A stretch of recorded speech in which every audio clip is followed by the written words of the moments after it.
podcast.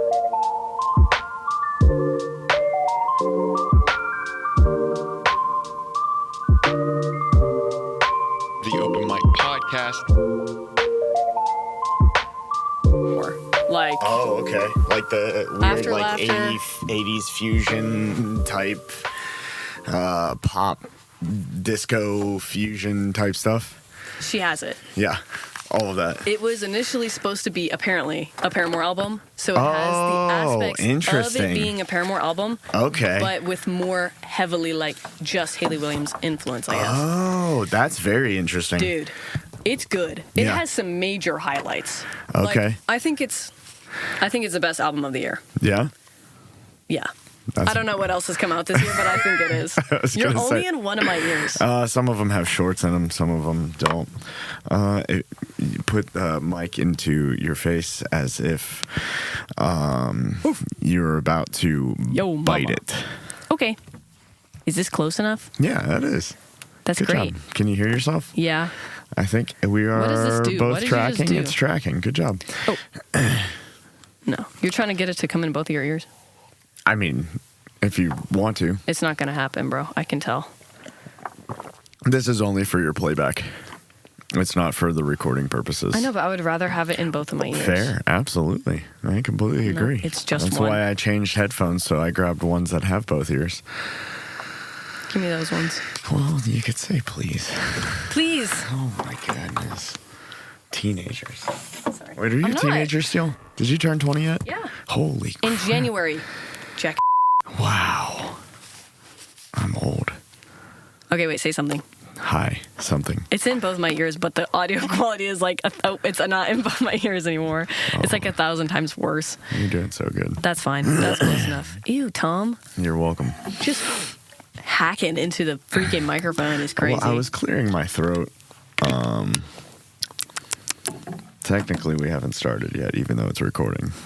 You better not add this part. It's up to my dad. Oh my He edits gosh. these. Oh my gosh. Hi, Rob. I miss you, Rob. I miss you guys. That's funny. Hang out in your attic some more. Right.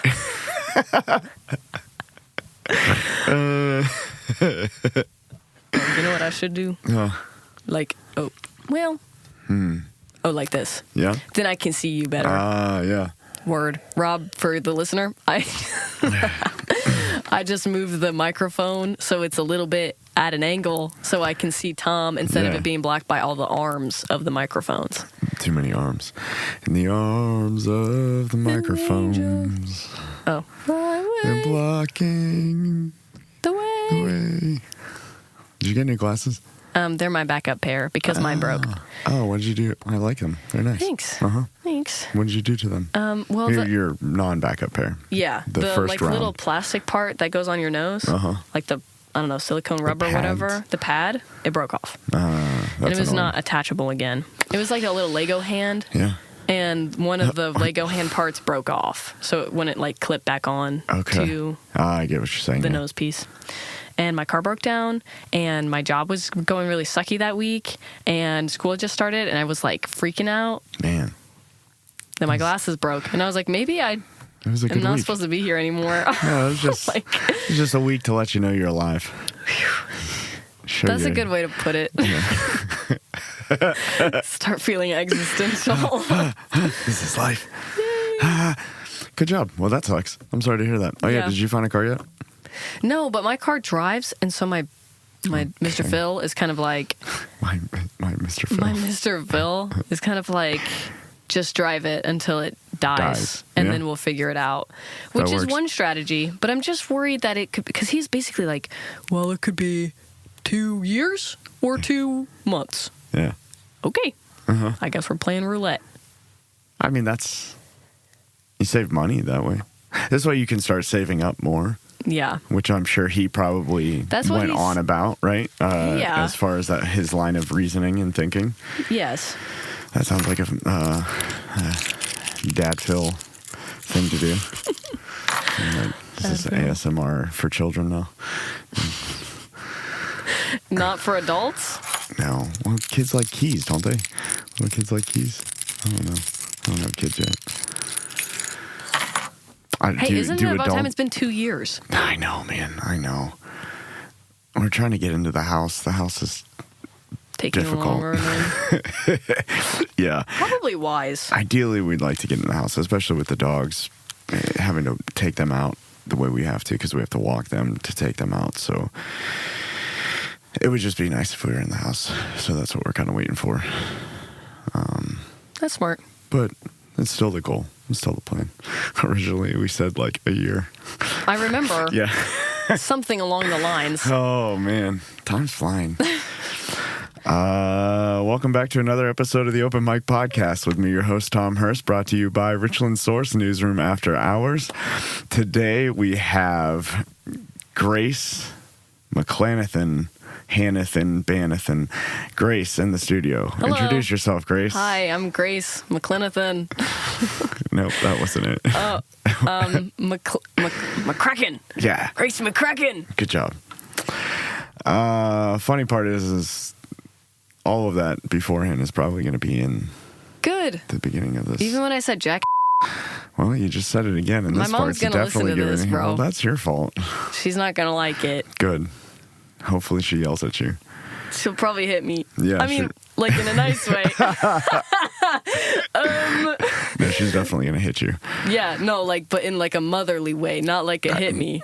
Grace, nobody that doesn't know your mother isn't gonna be listening to this. Good point, sorry. I wanted to clarify for my mom's dignity, for my mom's reputation. Which is wonderful. That's very sweet of She you. But doesn't beat me, guys. let's be honest, this only goes to Mansfield people. They're all going to be like, yeah, Katie will hit you. Yeah, you're right. And everybody's going to look forward to seeing it at the coffee shop the next time you walk in and she's working. Thanks for that, Tom. Yep, anytime. So what do? You do stuff. You make music. I do make music. Yeah. I write songs, and Good job. feel like you should have probably given me like a lowdown of what was going to happen in this episode. Anything can happen. Okay. There's no rules. I need No some rules. PR training. So, you make music. Yes. I write songs and I play the guitar and I sing them. And it's music? I would say that it's music. I would say, ugh. But is it I would like say step music? away from the mic when you swallow, bro. Man, I don't care. People love it. Do they? Oh yeah, they hate it when they hate this podcast because of that, and they love it. Oh, they hate it and they love it? Yeah, it's like, it's me. This is back to the only Mansfield people see this, and when they hear your voice on the podcast, they envision your face, and they're like, "That's Tom." I just want to punch something. Oh. So Focus up. how long have you been playing? You've been playing for a long time now. I have actually been playing guitar since like 6th grade, maybe, which is like. It's like what, 12 years old, 11? Yeah, sure. Which means like 9 years, 8 Dang. years. I think the last time I checked in with that, it was 7. So I think 8 or 9 is probably close. That's crazy. Which I mean, how good a guitar can you be when you're in the 6th grade? But like learning the basics and everything. So I guess I feel pretty familiar like with the whole instrument. That was eloquent. I know what the top of the guitar sounds like when I play it this way. Versus the bottom of the guitar. guitar. And then when I'm down at the bottom of the guitar and I play it this way. It sounds different. It sounds like that. Yeah. Good job. Thanks. When did you actually start writing music? Okay, I wrote my first. This is fun. Okay. That's why we're here. I wrote my first For song. fun. I remember being 14. I think that's about right. So I think it was the 8th grade. I wrote a song about. So I had like a white pair of sneakers. This is backstory. This is all background. Perfect. I had a white pair of sneakers. I don't know who let me get those because if you know me or my mom. Yeah. White. No. Dirty. Yeah. Why? You guys are playing in the dirt.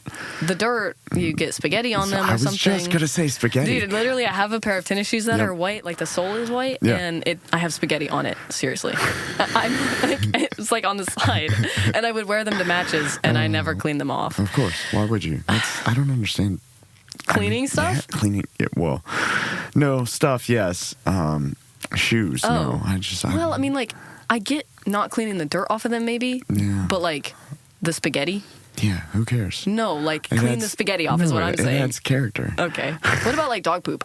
Well, yeah, I mean, that's different. That's unsanitary. It's gross. I mean, it dries. It'll be just like dirt.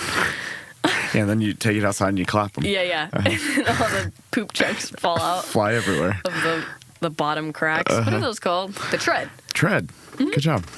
I was going to say shoe cracks, but tread works too. Shoe cracks. Don't bother me.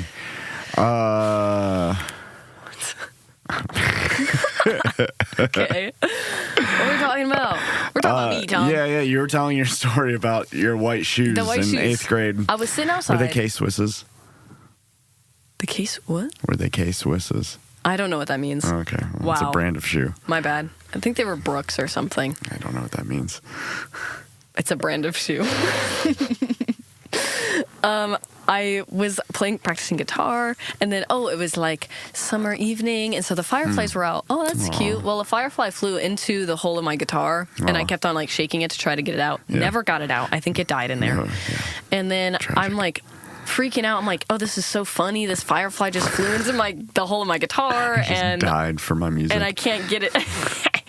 And I can't get it back out and blah, blah, blah. And then I look down and I see that like this humongous, I called it a big banana slug, but it was like, it literally was a huge yellow slug just crawled onto my white shoe. And I was like, no way. I just got these. Like they were still white and a slug got on them. That's worse than spaghetti.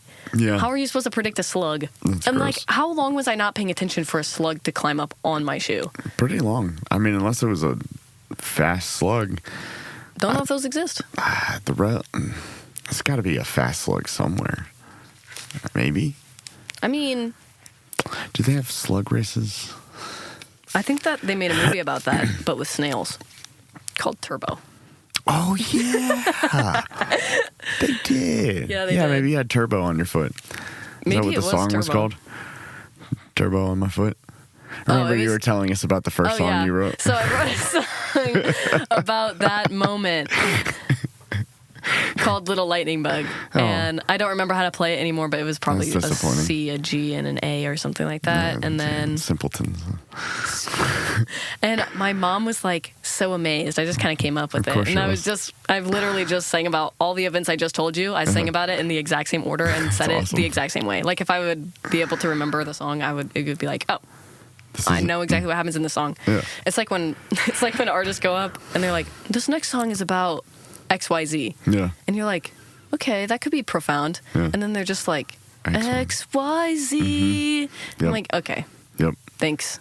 Yeah. Thank you for spoiling it. Wow. You spoiled the plot of the song. That's how far ahead you were. You were doing that at 14. So now I try not to spoil the plot of the song. So you're trying to actually let the punchline stick, right?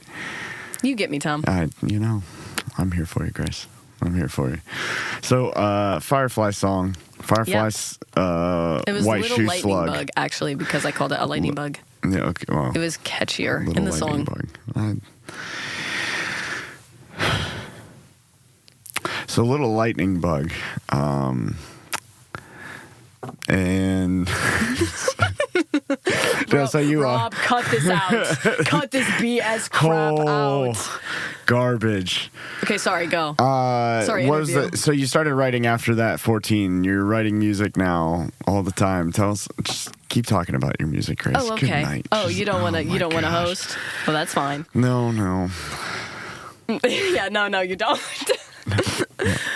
Okay. Wow, I just heard myself breathe in. That was weird.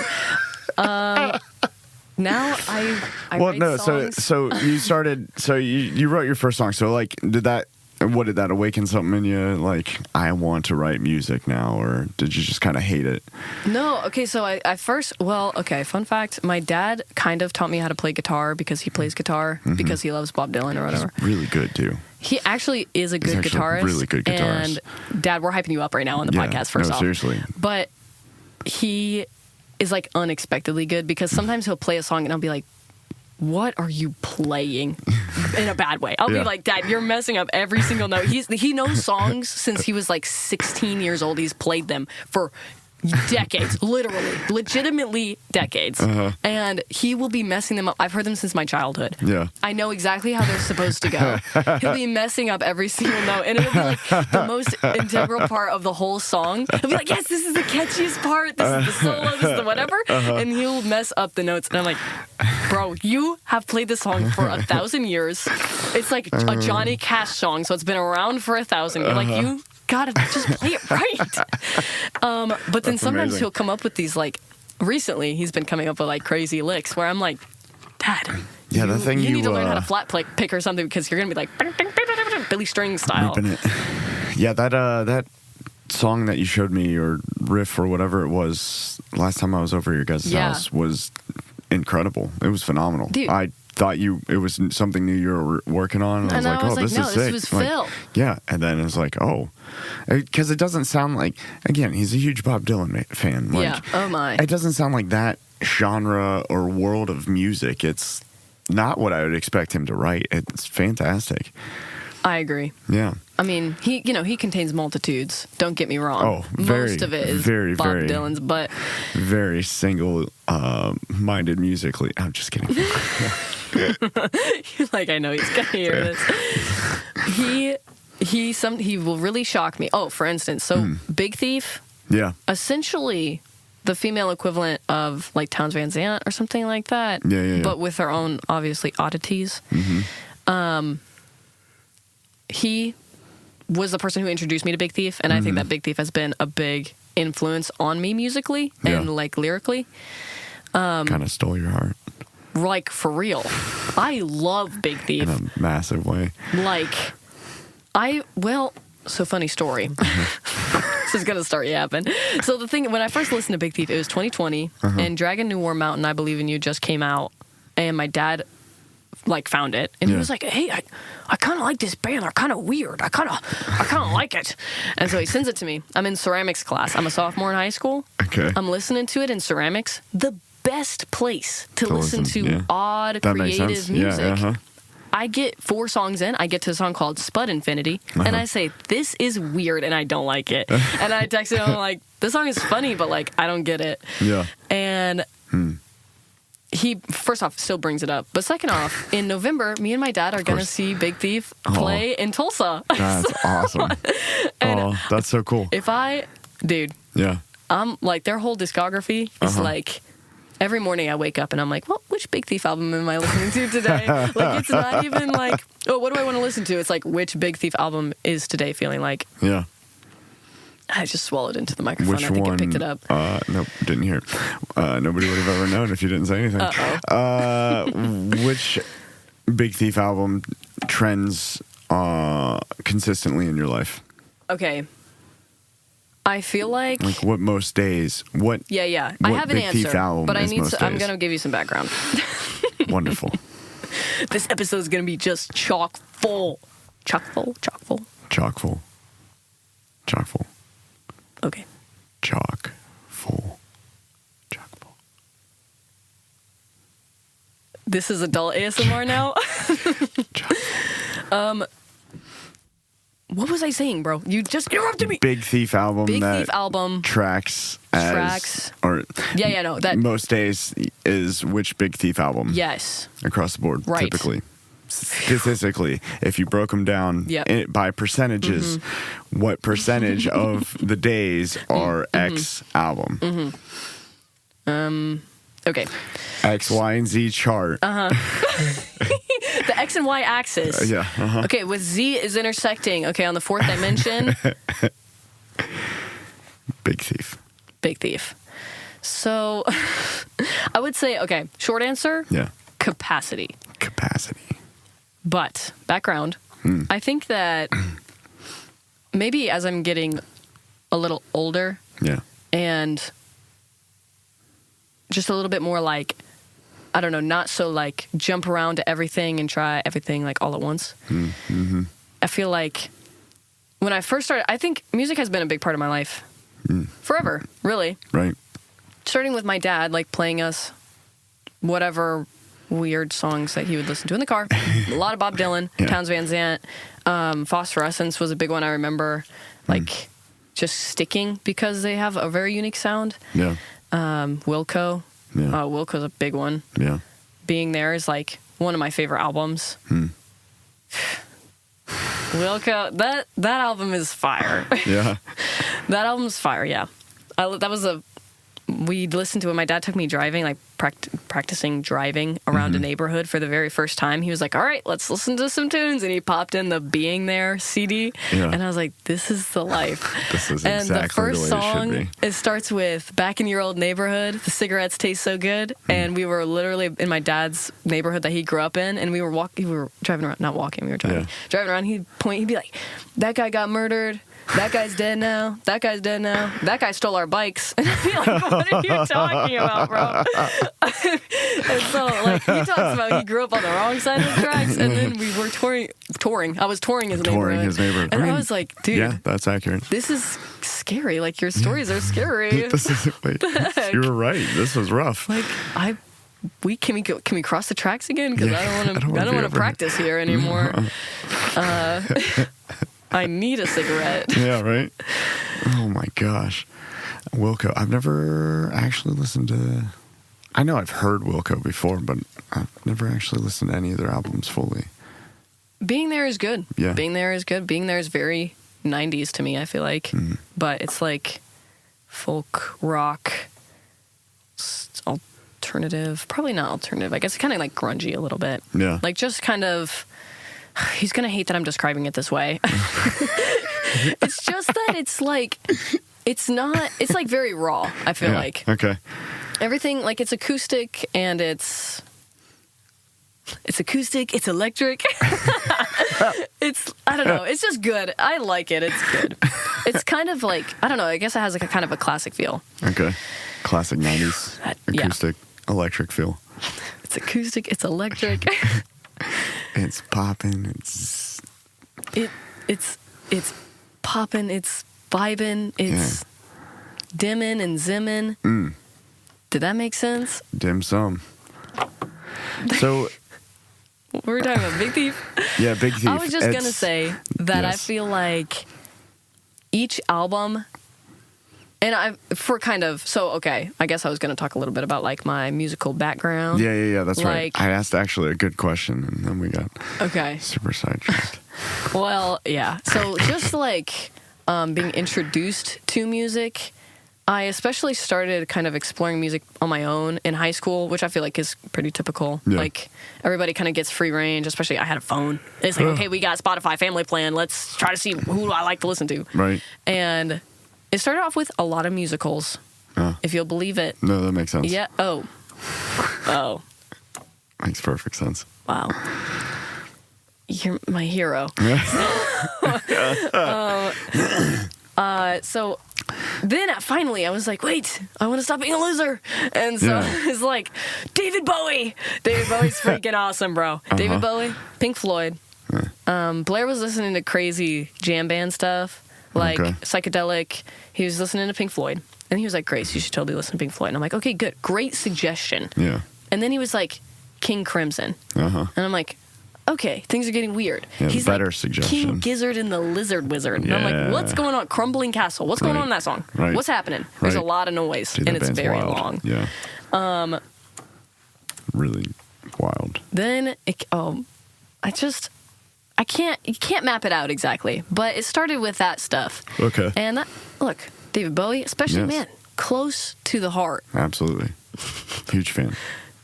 Yeah, Blair was playing. He like new music released from him, although he's. Oh, is this when Black Star came out? Wait, now. I don't. It like was recently. Like, I don't know, they've gotten the archives and they released a bunch of songs. I don't know. Yeah. What? Songs I've never heard from David Bowie, and I was like, all right, not all David Bowie songs are that good. Well, that's why they were in the archives. Like, let's honor the dead, please. Yeah, right. Wow. Oh, that's sad. Oh, no.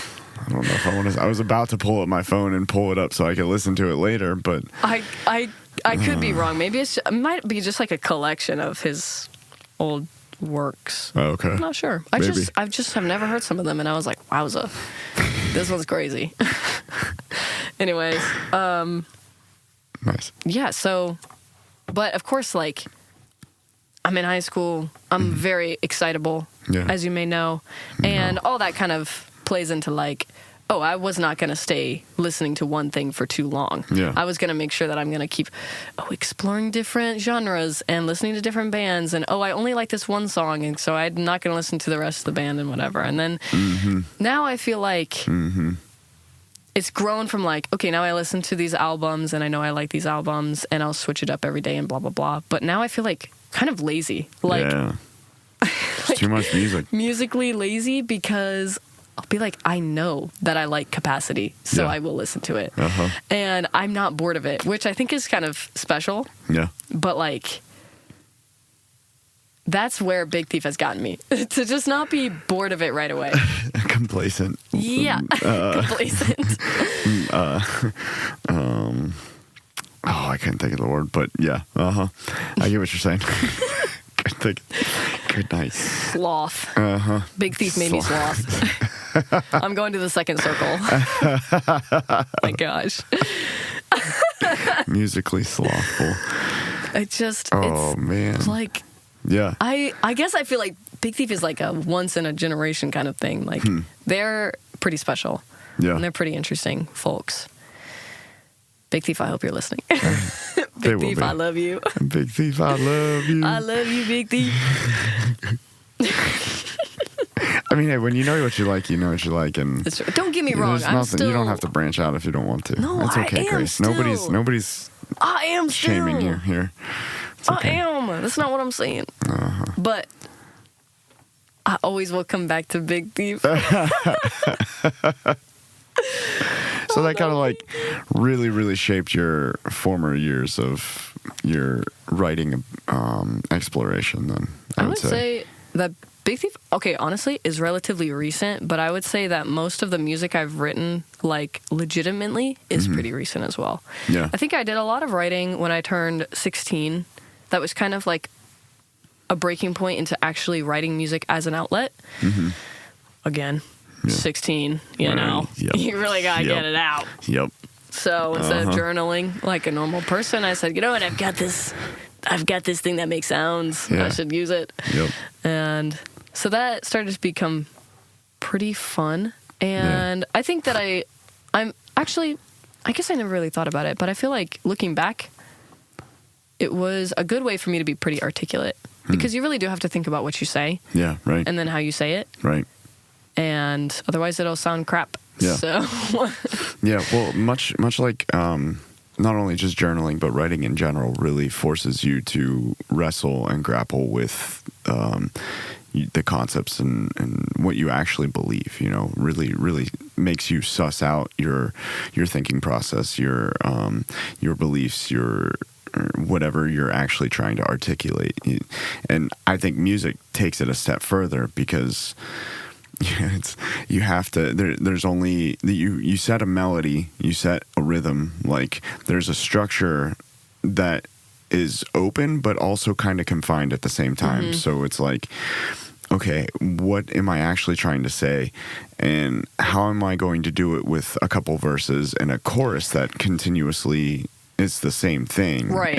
If you're going with traditional pop structure, you know. Yeah, where it literally repeats the same lyrics. Yeah, so it really, I think is helping you articulate is a good way of thinking of it, because it's like you absolutely have to, or else the song can just be weird. People write really weird songs that are just rambling or whatever, right? Which has its merits. Yeah, but if you're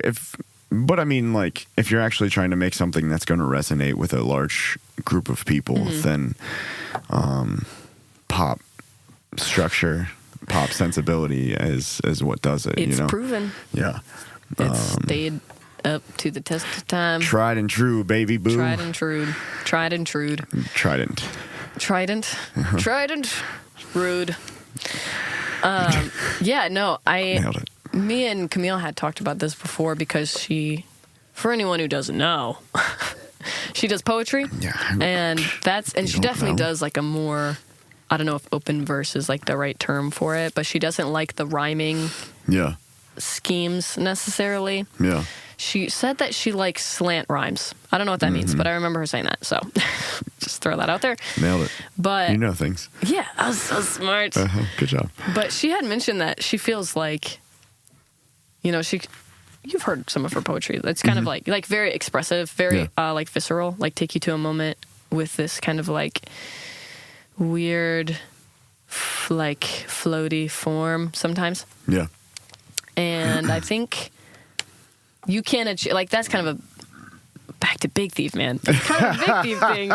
Like, Adrian Lanker can just say a bunch of stuff, and it won't like mean anything separately. But then she puts it all together, and then she puts it to a tune, and it's like, but I understand what you're saying. It's nonsense, but I understand what it means, even though it's not making any sense. Bars. See, that was articulate. Good job. But I think that is interesting because I guess I've never felt like confined by the music. Interesting. Because I guess I understand, like I said, you do have to think about what you're saying and how you're saying it.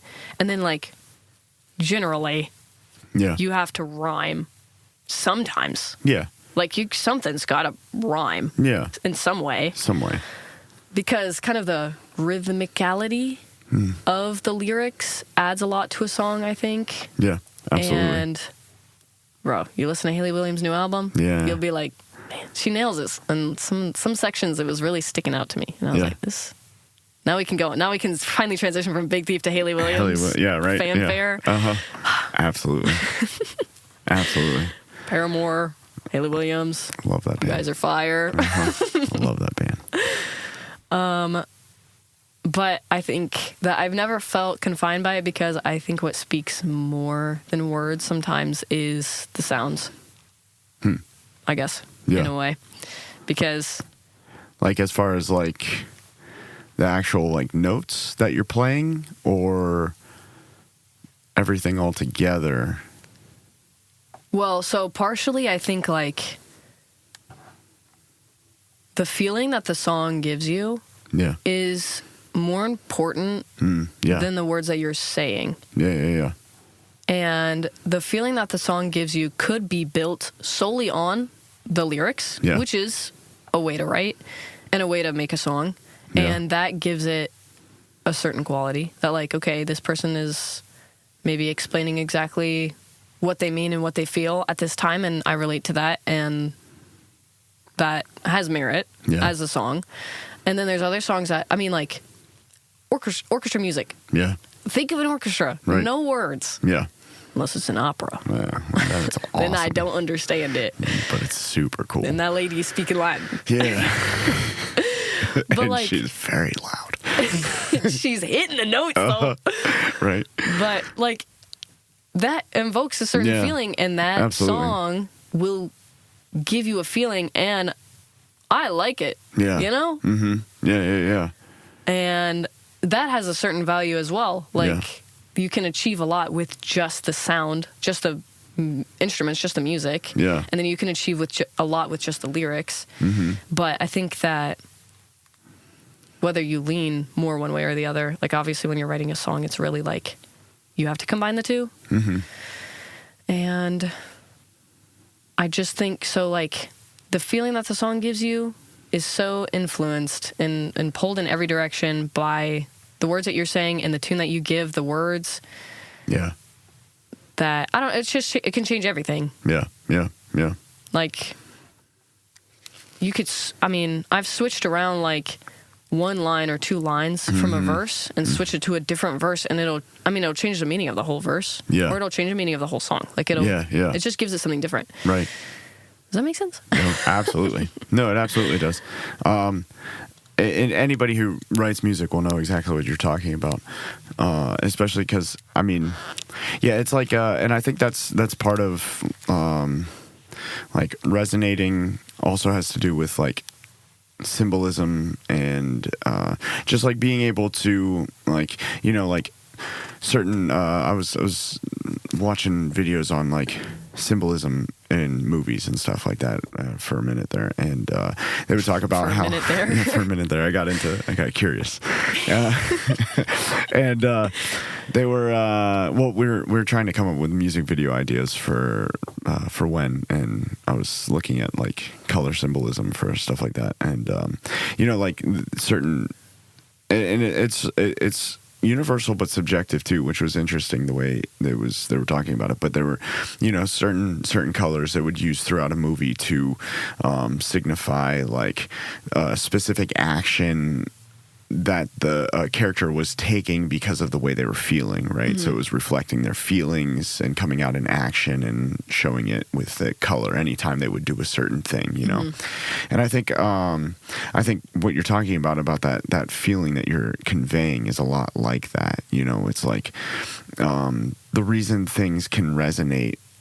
It's like layers to resonance with people. Mm-hmm. I think you can only get so far with words. You can only get so far with the way the music feels. But like on another higher level, if you're putting all of that together and purveying like a simple message mm-hmm. through that, like a color, like love or anger or something like that, on that highest level, when you're truly hitting all those marks, it kind of resonates with the broadest spectrum of people, is that making any sense? I think that does make sense. I heard there's like YouTube channels and stuff of like people from other countries that make like comedy without talking, right? Okay. Because it's just like silly, like slapstick stuff that like can resonate with anybody because it crosses all language barriers. Yeah. It's like, I don't know. I guess what I'm trying to say is like making somebody feel something overall, like over the whole of a song is like so simple and so complex at the same time, mm-hmm. Because it's like, these things like, if I got up and tripped over my chair, like I would probably laugh at you. You would probably laugh at me, and so would somebody in Mexico or somebody in I don't know, Turkey or somebody in wherever. You know what I mean? It's like universal, but it's universal because of deep down, it connects everybody human in a human way. I guess But I kind of feel like that's kind of like what you're referring to musically, Yeah. So what you're saying is you've perfected that, and now you're the best at it, and so you know how to do that exactly with your music, right? No. For the record, I did not say that, and I didn't mean that, and That's what everybody heard. Oh. You heard that, right? Yeah. See? They heard that. Oh. Well, okay. Oh, bless you. I heard somebody say that when you're doing like radio or podcasting, you're supposed to address your audience as a singular person as opposed to the full of the audience. Why? So that the audience thinks that they're there with you. Yeah, right. That's nice. Yeah, it makes them feel included, more special. Aww. Do you feel included? I hope you do. I'm glad you're here with us. That's very kind of you. Mr. Rogers. I saw a clip that just got so nice. Have you ever seen the clip of him doing the hand, what is it, the song, where is that? It's like the funny man. He's like flipping off the camera. Oh.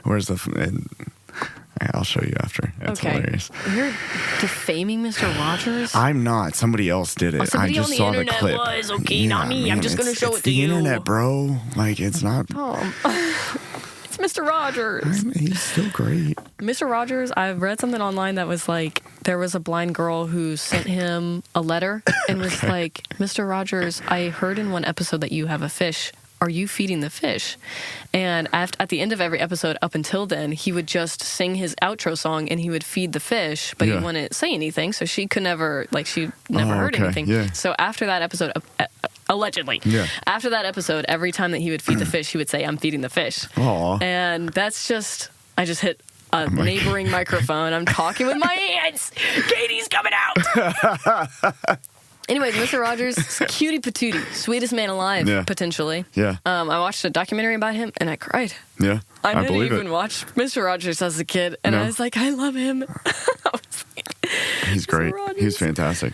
I love Mr. Rogers. So, no, I did not perfect that technique, though, by the way. Just to actually circle back to that, I did not claim that, and I don't feel that way. I'm pretty sure everybody heard you say that, Grace. And, well, I do want to say I strive. Good. And that's what I like to hear. It'll be a work in progress, probably for the infinity ahead of me and the infinity behind me as well. Good. And infinity doesn't exist.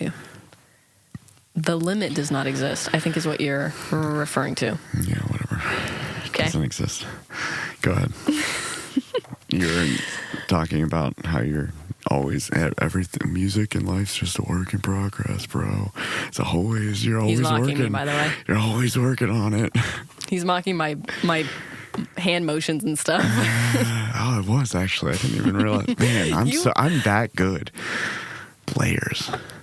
Layers. Onions. Ogres. You're an ogre, Tom. Bet that's not the first time you heard that, freaking jerk. Yeah, probably not. I had hit a really big growth spurt, and I was in elementary school, so I'd towered over all the kids. So you were Shrek. Yep. And everyone else was Donkey. Yep. Everybody else was an ass. You seized the opportunity. I did. I had to. Good job, Tom. That was a good one. I'm old. Dang. That was funny. That got me. All for you, Grace. Thanks. Yep. Thanks, buddy. This has got to change. Mansfield, Ohio, food prices are high while simultaneously food quality is low. It can get quite difficult to trust and figure out if the food you are getting is being pumped full of garbage and sprayed with all kinds of chemicals. If you are skeptical, like my family and I are, about the quality of our food from grocery stores and major factory farms, then like the old adage goes, if you want something done right, you gotta do it yourself. Although we can't solve all of those problems in one foul swoop, we can take major steps in the right direction. That first major step is getting chickens and signing the Friends for Mansfield Backyard Chickens petition. The city of Mansfield does not allow residents to have chickens on lot sizes that are less than 3 acres. So signing this petition will lend your voice to letting city council know that this has got to change. Studies show nutritional value in backyard chickens. Eggs, compared to factory farmed grocery store eggs, have been known to be 2 to 4 times more nutritionally dense. Chickens dramatically cut down on landfill waste, seeing that you can feed your chickens food scraps from inside your house, right? And as another bonus, they're really good for making compost, which is really, really good for healthy gardens.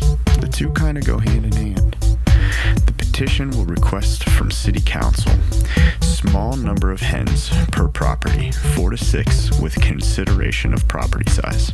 Chickens must be contained. No roosters. Legislation which considers health of both animals and humans.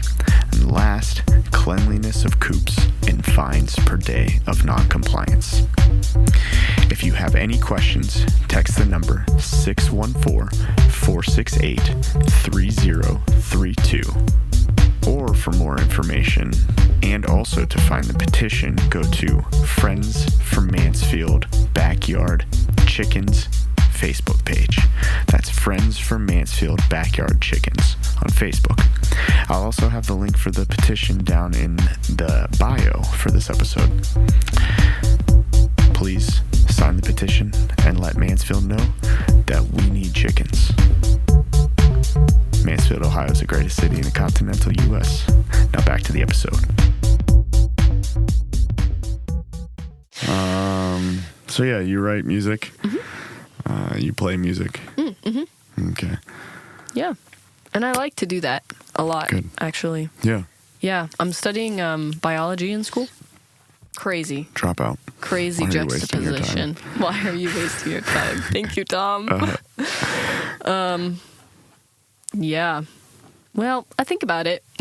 Yeah. I think it might be wiser to finish the degree. I'm very close now. Yeah, no. It's feeling very close. Your whole family is very responsibly intelligent, so just do whatever your gut's telling you in that direction. It's coming from your dad most of the time, so it's... What is coming from my dad? Choose your next words carefully. Responsible, intelligent path. Woof. So what does my mom bring to the table? You know Party. what? I'm going to have to move on. Mom, I love you. I love you. So you're going to drop out. Yep. So I'm dropping out next year. Cool. Well, yeah. I'm dropping out right now. Yep. I'm going to call my Pursue advisor music. when I get home. And that's going to be it. Yep. And, yeah. And I'm not going to be sorry about it. Good job. Yeah. So what are you doing with biology? Yeah. What is the goal? Oh, my gosh. I don't know. Well, you brought it up. I would have just kept talking about music. We could just keep talking about I'm no, sorry. I want to know what you're doing with ruining the biology now, podcast. Grace. I don't know. Where do you want to be with biology? I'll tell you right now what's happening in this moment in my life. Yeah. Okay. Right now. Confession. You're on a podcast. Confession time. Yes, ma'am. Now this is solely capturing a moment in time, this podcast. Beautiful. So this could change at any second. Yeah. Truly. Last week I thought I might want to be a dentist. This week I have something special for you. You're gonna love this. I'm excited. Previously. Okay. On Avatar, sorry. Previously in my life, I was a wolf girl. Not a horse girl. You know horse girls? Don't know what any of that means. It's a stereotype. Okay. It's a stereotype. So, Tom, that's called a stereotype. It's girls who love horses, who ride horses, who know all, like, the horse breeds. Did you know that's what the name Phil means? Huh? A lover of horses. Anyway. I feel like Philip? Yeah, I think so. I don't feel like that's true. That's what Dr. Phil Mazzacco told me. I feel like that's wrong. He probably is, Wouldn't but it be like he's probably making a joke. But I want to just say it as if it was the truth because he's a doctor. Equinophile. Equinophile. It's probably closer than whatever Phil Mazzacco said. Phil Mazzacco, give us a different definition because I don't believe you. Yeah, doctor. Doctor, my donkey. That'll do, donkey. That'll do. Wow, what were we talking about? Okay, so I previously was a wolf girl instead of a horse girl. I loved wolves. I would pretend to be a wolf. I was very young, for the record. Very young. I was very young, sorry. And I would read books about wolves. My favorite wolf's the Mexican wolf because it was red on the back of it, and I liked it the best. I don't like jackals and other kind of like desert dogs because they're scrawny and scruffy, and I think and they're mangy looking, and I think they're ugly. I like the cute ones. Yeah. Did you see that they created dire wolves again? I did. Yeah. Did you see all that hoopla? I did, and it made me so irrationally angry. Interesting. Okay. I basically turned into the guy from the B movie that was like, "This is a perversion of the balance of nature, Vincent." I was literally the horrible judge or the attorney guy who was fighting it back against the bees. Nice. I was him. Good. Yeah, I have a lot of biologically sound and biologically based opinions on the situation, and so you are a biologist. Well, in training. We can say that in training. It just is weird. I agree. I don't know what the point is. And if you want me to expand a whole on that, podcast on him talking about it, and I still don't understand why they're doing it. It's to bring more attention to the kind of research that they're doing. It's not really about the dire wolves at all. It's about the genome editing and stuff. Flap their feathers. CRISPR. Yeah, gross. I mean, on the one hand, it is scientifically amazing. Unfortunately, what the hell are you doing with a dire wolf, guys? Right. Couldn't you do something useful with that? They're talking about basically, their whole idea is they can prevent extinction. But bringing back extinct species is not going to save the extant species. Yeah, right. Talk to me after the show. Word. Listener, if you want to hear more opinions, you can talk to me.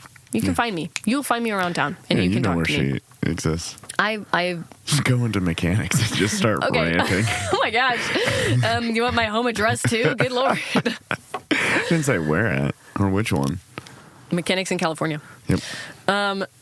There is one. They call us. Yeah, people customers of Mechanics in California call us.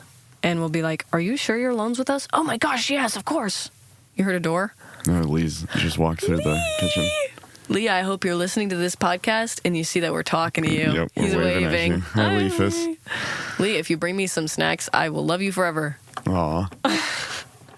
Wait, so what we're talking about? Snacky horse girl. I'm not a horse girl. I was about to get defensive. I'm not a horse girl. Oh, it's changed. I'm sorry. I'm not a horse girl. So what I was going to say, that basically the end of my story is that I found this fellowship. It's a year long. It's from April to April. Oh, okay. Where you go, I think, or maybe there's different locations depending on which project you choose to work on. But it seems like the project is based in Minnesota, the Northwoods of Minnesota, and you study wolves in the wild. What? And That's cool. I was like, so... That's really cool. Last week I wanted to be a dentist. Yeah. This week I want to be a wildlife biologist. Very different. This week is way cooler than last week. This week I envision I'm envisioning myself going to the woods. It's snowing. We're freezing our pants off. I'm there with some old fella who's been studying wolves since the 70s. Yeah. David Meck. Dr. L. David Meck, if you're listening to this, I want to do your fellowship program. Yeah. I have a lot of questions regarding the stipend, unfortunately, but I love wolves, and I just have admitted this on a public forum, really. Yeah. And that took a particular amount of strength for me. I'm very proud of you. I don't want to say it was embarrassing, but I'm not going to say that it wasn't. He's snapping. Very proud of you. So Dr. David David Meck, sorry, I apologize for butchering your name just there. Oh, you just lost it. When you see the name Grace McClenathan on that application, you just check the yes box right away. Yeah. You don't even have to read it. I promise. No second thoughts. My education's very good. Let no other thought come into your mind except yes.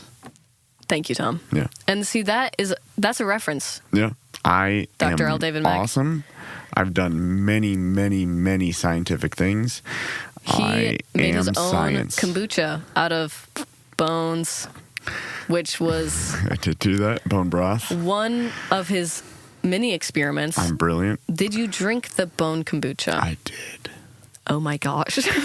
I sipped it. We I did tasted it. encourage him not to do such a thing. Yep. We were feeling Josh that it freaked was out. very different than fermenting tea was fermenting bone broth. He thought I was going to get botulism and die, which is fair. I mean, that is... But I looked into it, and botulism can't survive at a certain temperature. under a pH of 4.5. And I got pH testing strips, and mine was between 2.5 and 3. So yours 3.5. was just acid. Yeah. So everything's dead at that point in time, except for a very specific acidic pathogen or parasites or whatever that can exist, but that's not. Sure. Yeah. What about your stomach bacteria? I mean, it's still super. It's still super. pH'd out, dog. Yeah. But it's all dead in there. It's dead before it goes in there. So. Yeah. Before it goes into your stomach. Yeah. Where all the live things I'm are still at. alive, so. I guess that's suck true. at nature. You're right. Okay. So, yeah, wolf girl. Wolves. And you're back to being a wolf wolves girl. Wolves are awesome. Yeah. Wolves are really cool. You got some on your. I have a wolf on kissing my. Bucky. Yeah, they are kissing. Aw. And a little songbird. So are the head. wolves jealous of your time as a horse girl? They don't know about that. Okay. I never said I was a horse girl. It sounded like you I'm said you were a allergic to horse horses. girl. No, I was explaining to you what a horse girl was because I thought that was a more universal term. I've never heard because I that. don't think that wolf girls are a thing. I think that I just was one. Sounds like. If you say that, it sounds like I'm a furry. I'm gonna reach over this table and I'm gonna kill you. No, it sounds like you had bulimic or something. Wolf girl. Tom, who let this guy have a podcast? Richland Source, baby. Richland Source, you need to Terrible defund him. idea. Defund Tom. They don't pay me. They probably have no idea I still do this at this point in time. I have no idea. What? Zach does. Newsroom after hours. Zach does. Okay, hi Zach. The rest of them, I have no idea if they know I exist. That's crazy. Right? That's pretty awesome. I fly. You just come up here and you just Yep. whatever you want. Yeah. I'm just talking to these mics, put it out. Whatever I want. That's awesome. And I chose to be responsible and good and talk about music. That's fair. Right. Instead of a different kind of wolf, an alpha wolf.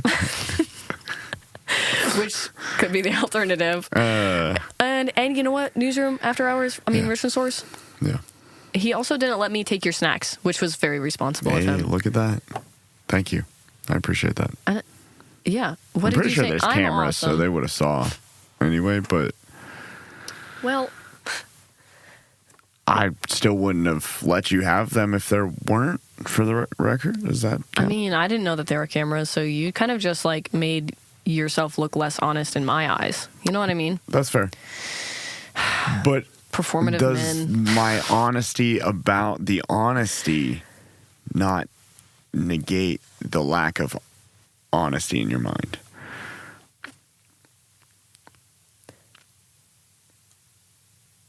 Are we going to talk about music, or are we going to play mind games? You're the one that brought up biology. Dang it. I'm so sorry. I regret it. No, I think that would be sick. Go do that. It sounds so fun. If next year I'm literally gone in the Northwoods of Minnesota studying wolf genealogy or whatever stuff. Do it. We need to play this section of the podcast and be like, she did it, guys. Yeah, this needs to be the intro of the whatever EP or album you write while you're out there. I explain what a wolf girl is. Dang it. Yeah. It's so horrible.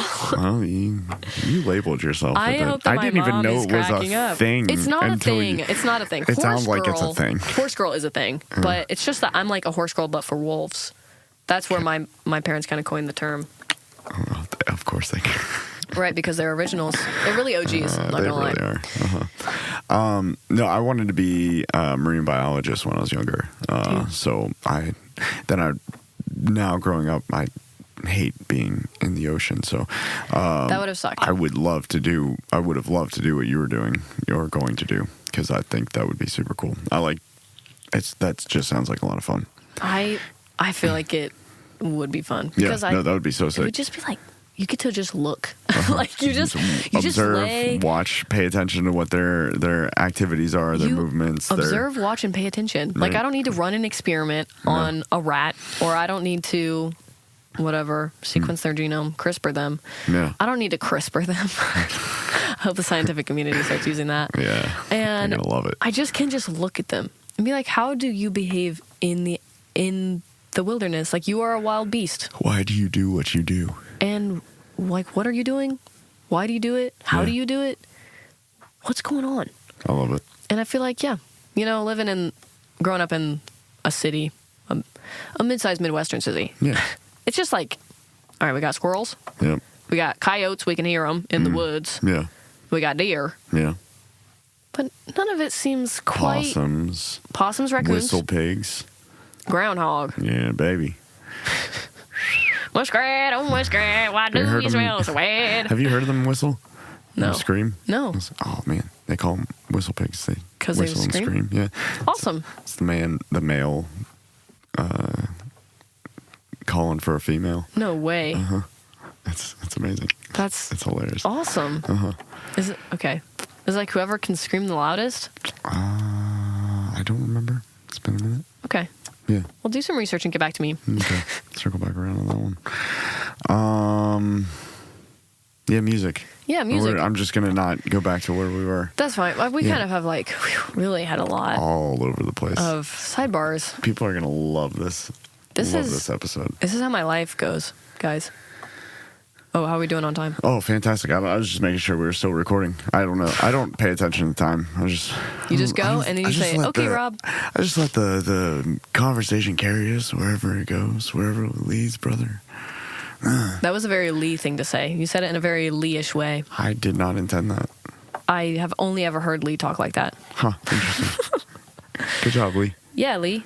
Sure. You're downstairs right now in the lab.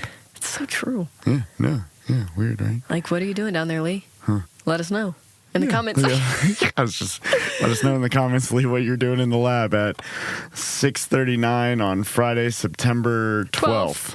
Booyah. I feel like there's something else that was going on today that I was supposed to do. Oh, Demon Slayer movie is in the theaters today. You're a big fan? I love Demon Slayer. Really? It's a fantastic show. I've never seen it, but that's great. It's wonderful. I'm watching Death Note. Oh, yeah. Yeah? So good. I love Death Note. So good. It's so good. It's so good. I watch it like so once good. a year. Like it's not like, oh, I'm so watching it for the good. first time. Like I'm watching it for probably the 5th year in a row. that's Like sick. I love Death Note. I haven't watched it in a while. And I'm living with Blair. Yeah. I'm living with my brother Blair in his house that he has. Cool. Codes and permits, city planning, Blair. City planning Blair. City Find planning him Blair. on Mansfield, City of Mansfield website. Don't search for him. Just kidding. Do not file a complaint with him. He does not want to listen to you. Yeah, no, only tell him good things. Blair Tell him how is the great his best. mustache looks. Yeah, he looks fantastic in that mustache. He's really, really coming into his own, that mustache. Well, unfortunately, it is Did an he shave exact it? replica of my dad's mustache. So Yeah, coming that's into his why it's own, fantastic. coming Exactly. into my father's identity. That's what it is. It's his But genes. It is fire. That's his legacy. It's his legacy. So true. Yeah, no, he did accidentally have to shave it off one day because he was trimming it and he cut it like way uneven on one side. I've been there. And if he tried to match it on the other side, it would have looked a little too Certain German. shorter guy that yelled a lot back in the day. And he for some reason didn't want that, which, Weird. you know. I- No, don't say that. Wow. No. He made a wise I love decision. short mustaches. I was going to say, Seems- Tom's looking mischievous across the table. I like short mustaches, you know? Well, anyways, so he did have to shave it off. That was extremely jarring. Yeah. I walked Oh, into the yeah. house and he actually called me. He was like, Grace, I had to shave my mustache today. And I was like, I thought he was kidding. I thought he was pulling my leg. He loves to lie. He loves to make stuff up. And so I was like, He you're had just to saying that to preface- get. He had to prep you. Yeah, no, over the phone. He was trying to ask me about like dinner or something or like going grocery shopping. And he was like, I had to shave my mustache off today. I was like, you're kidding. You're kidding me. I asked him like 4 times. I said, you're lying. You're lying. And he was like, I'm not. I'm really mad about it. I was like, so yeah, it was gone and it was scary. Yeah. Yeah. Yeah. As a kid, my dad used to shave his beard. He'd grow a full beard, like yeah. long, like Yeah. kind of long. That's how I'm pretty sure he had that when I first met him. That could be right. And he would shave it all off. Yeah. Bro, my dad's face nude. Mm-hmm. Scary. It just was so jarring. Like why don't you guys like give it a fade or something before you shave it all off so that we This can is just going to get be the used first to part it? that he comments to you about if he listens For to sure, this. not the guitar thing, not the nice stuff. No, He does not care. this He's like is- whatever. This is gonna be This is how Grace really feels. Yep. Dude, I would cry. He would shave his beard off. I would cry. I'd be like, who's this stranger in my house? I remember one morning I walked out onto the porch and I turned. Oh, Mama's right there. And who's this random guy? Dude. So Dad, I hope you remember that. He made Hadley cry multiple times. I just hated when he shaved his beard off. Oh, that's hilarious. Anyways, so yeah, music. Music is a big part of my life. It's like the least amount of time that we spent on a topic was music this entire time. That's crazy, actually. I'm There's guessing. There's like a lot to unpack though with the music thing. I feel like Just so multifaceted. You're so deep. and contain multitudes. Music. Yeah. You play music? I play. Yeah, actually, I do play some. You play music. Mm-hmm. I wrote How a many new song. I was gonna say, how many songs do you have now? How many songs do I have total? Yeah. I That feel you like are that you would actually play out. I don't know. Cool. Good talk. So you wrote a new song? Okay.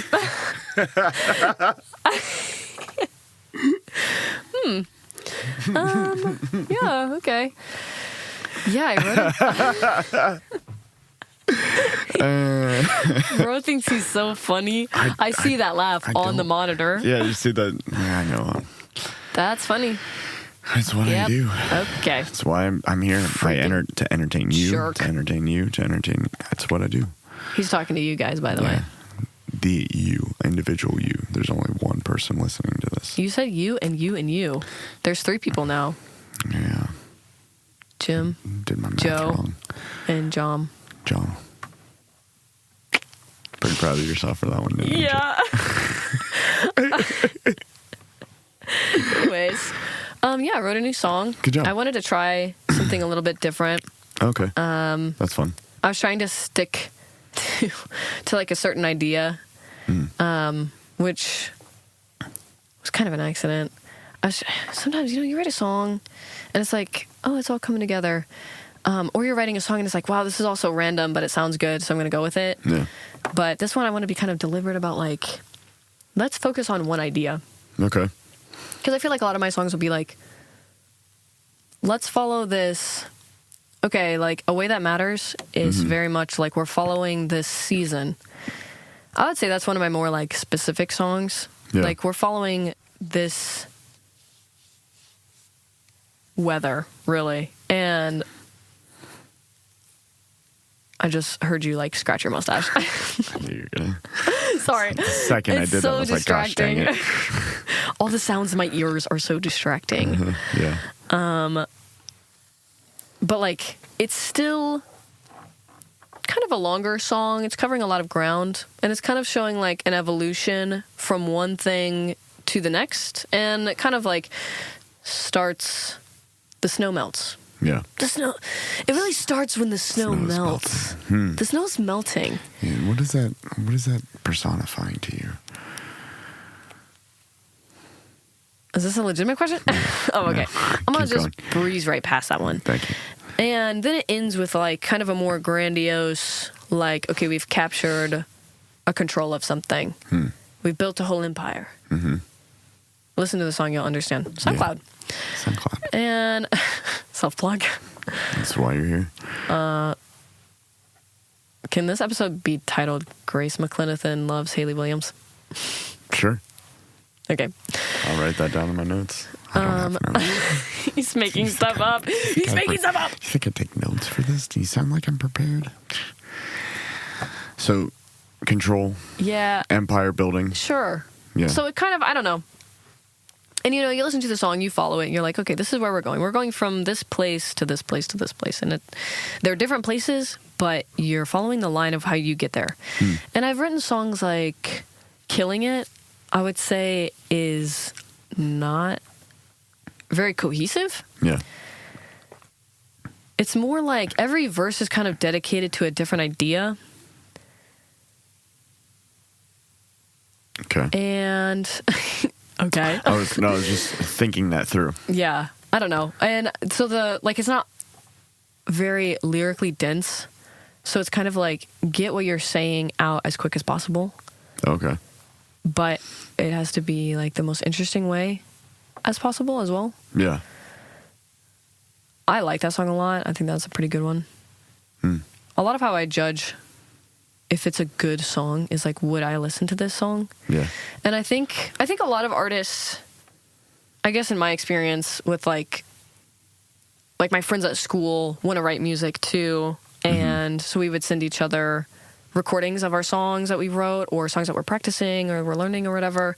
And they'd be like, oh my gosh, your voice is like so good. I didn't even know. Oh my gosh. Girl stuff. Selfless plug.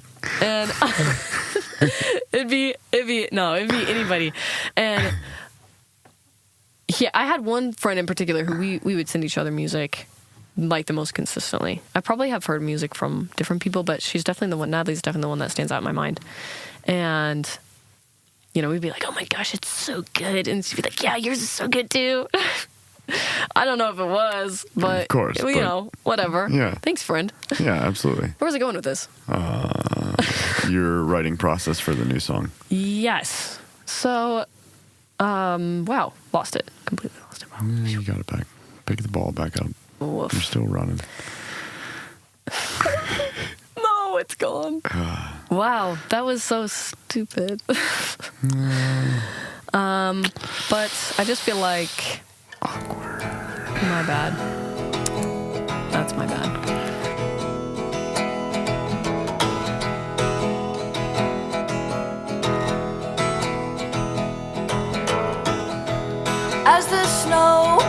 into the grass which holds it like it's warm.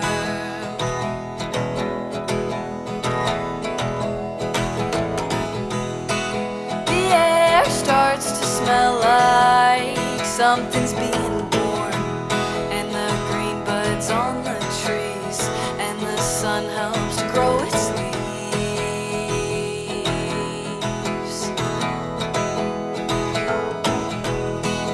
Your wind pulls your hair back from out of your eyes.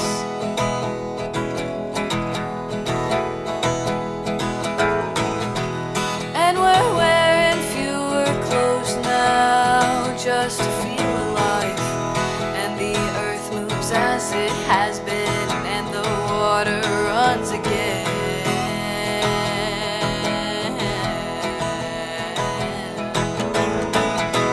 Then I lean my guitar against the bookcase of my father, and I read in a page somewhere, you can't kill me in a way that matters. Tears are streaming down your face while the leaves and debris scatter, and I'm wiping them off your face, saying you can't kill me in a way that matters.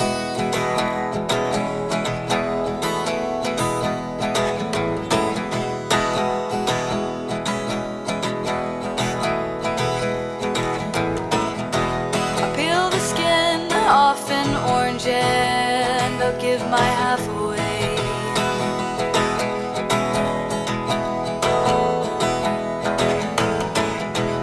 Then I'll make my way to the field where you and I will lay. You have flowers in your fist, and I'm glad that I exist.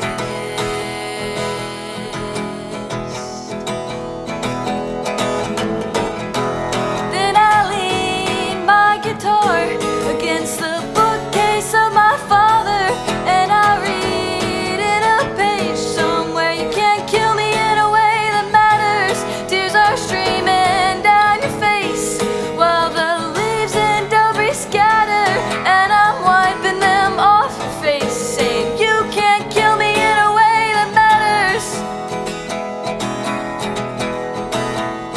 Kill me in a way that matters.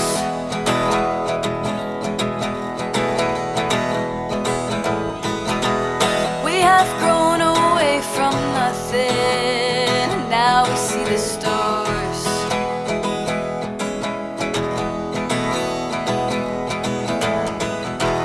We have built a whole empire to clear the clouds out of the sky, and the night it feels so warm, so I'll stay out until the dawn.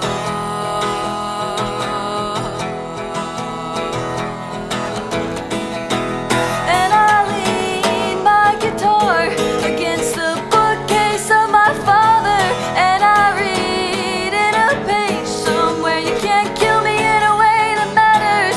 Tears are streaming down your face while the leaves and debris scatter, and I'm wiping them off your face, saying you can't kill me in a way that matters. You can't kill me in a way that matters. Kill me in a way that matters. I feel like, sorry, being in front of the microphone is very distracting. It really is, isn't it? It's hard to keep Keep a thought straight. Because you know people are listening, but they're not really listening right now. Yeah, like it's literally you and me. But in the future, they're listening. And you gotta make sure you say the right thing. But you're thinking about that. But nobody's listening right now. Yeah. But they're going to be listening. But they are listening right now. Thanks for summing that up. It's like time travel. Okay. We're losing the plot. I never. How dare you? So this new song, so you're Yes. taking an idea, you're trying to centralize it around one idea.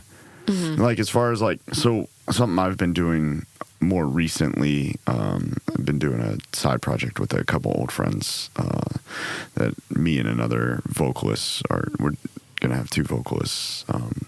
But so I had an idea to just take a single word and write all the lyrics based around that word and kind of like take its definition as like an essay question, right? And so we just took like Webster's Word of the Day, right? And we would write our sections of the song lyrically around that word.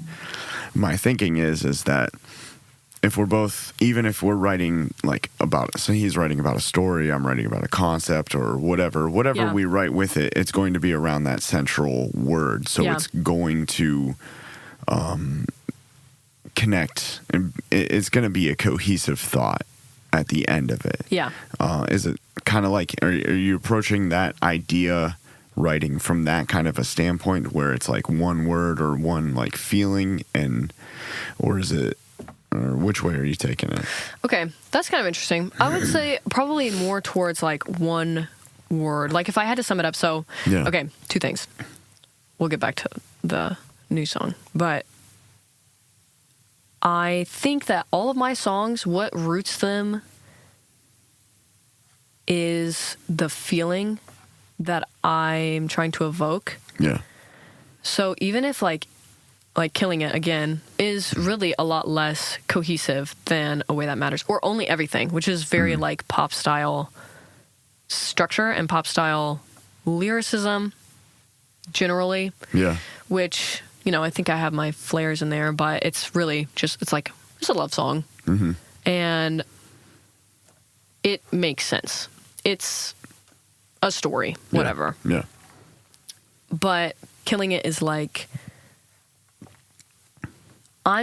I always base my songs and I'm feeling this certain way. Mm-hmm. And I think that this is kind of actually coming back to what we were talking about with like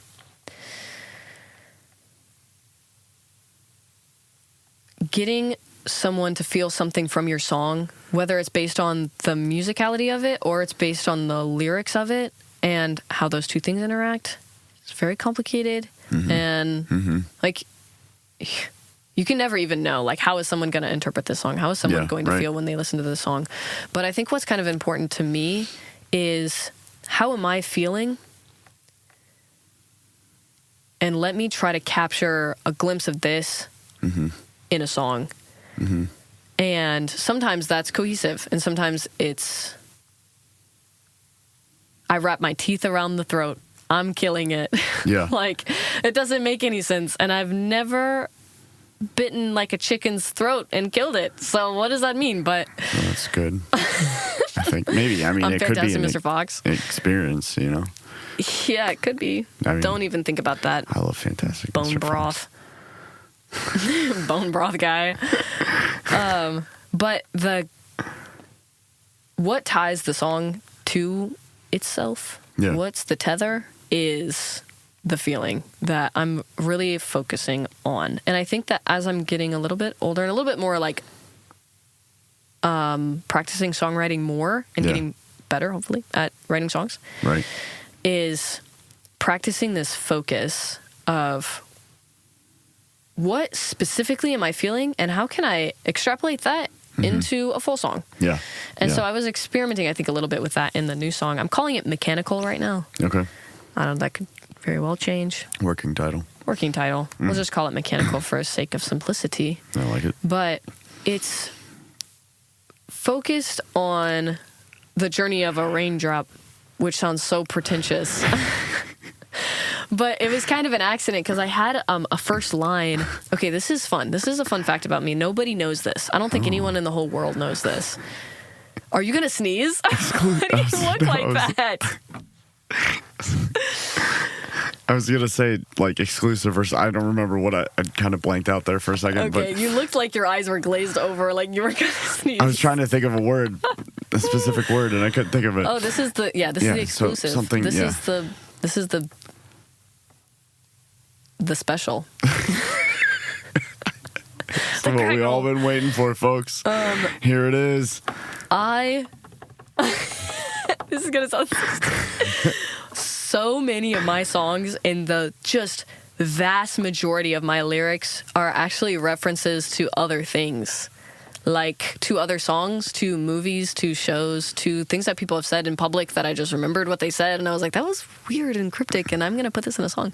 Nice. That's fun. I like that. Justify this by saying that I am but an acclamation of all the pieces of the people in my life. Okay. See what I mean? Okay. Everyone has left a part. Yeah. And that makes me me. Okay. Isn't that so profound? Kind of. But okay, I got it kind of. He said, I mean, just kidding. kind of. No, I can't. Yeah, no, it is. But like, if I were to walk you through one of my songs, especially one of the older songs, right, or maybe I had less original ideas, which is kind of the counter argument to what I said. It either means that I contain multitudes or I have no original ideas.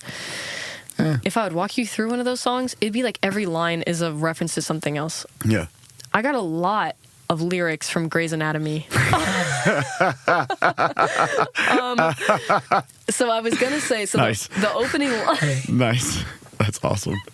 The opening line to the new song is, if there was a sieve. That's the opening line.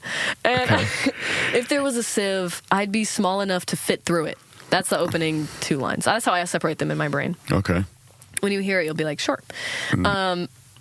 I got that idea. So, okay, this is kind of fun. And I want to keep practicing with this more. Yeah. I have an idea centered around, so in this case, it was centered around the sieve. Mm-hmm.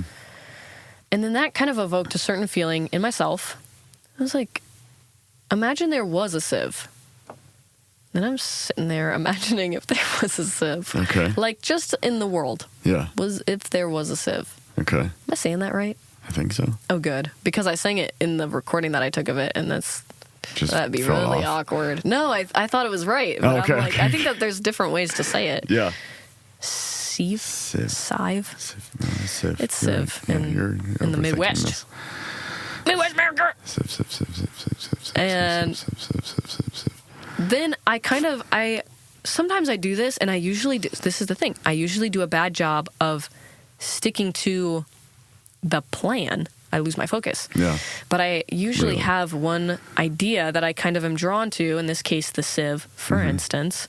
And then I'll be like, kind of having it in the back of my mind, and I can go about my day, and I can think about things that happen, or I'm just kind of, I don't know, contemplating, I guess, if you will. Mm-hmm. And I think of different ideas that kind of fit under the same category and feeling that the sieve will give me. Okay. And I'll be like, okay, all these different lyrics, because I usually, if I think of lyrics, I'll write them down. Yeah.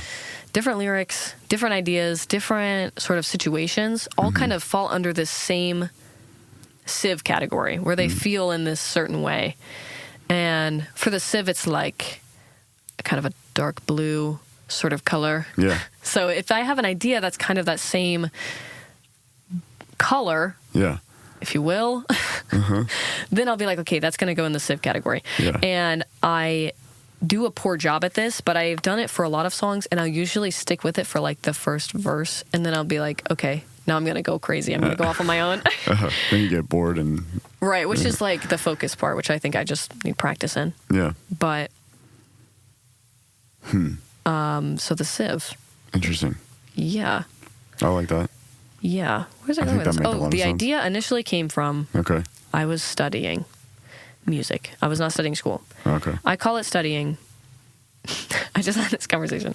I call it studying because I listen to songs sometimes for fun, and sometimes for a reason to be like, okay, let's listen to this song structure. Yeah. Let's listen to the instrumentation. Let's listen to the mix on the instruments. Even though I don't know what I'm doing mixing wise, I just like how it sounds. Yeah. And then it's kind of helpful for me to be like, okay, if I'm going to explain it to Rob, hey Rob, like this is what I want to sound like.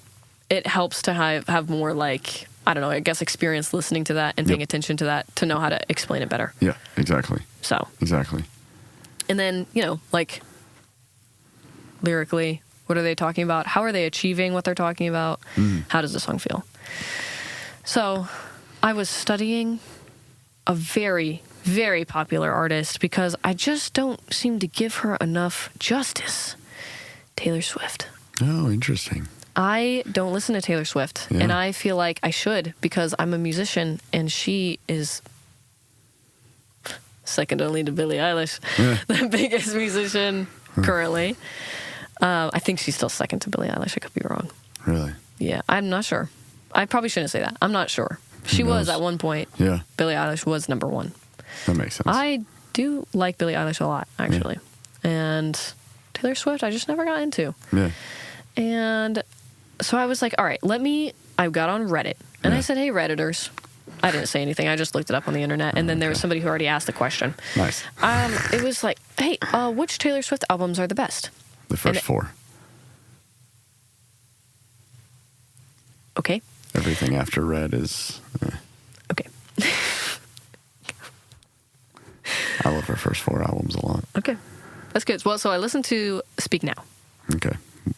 Might be my favorite. Really? Yeah. But yeah. Enchanted is one of my favorite songs. Okay. I will listen to it again. Yeah. I love that for album. you. It was very long. I was like, who releases... It's like her second album? Third. Okay. I'm like, who releases an hour and 6 minute long album? I thought it was like second. Third makes a little more sense. Like, okay, she's got a following now, you know? They're going to listen to an hour and 6. Yep.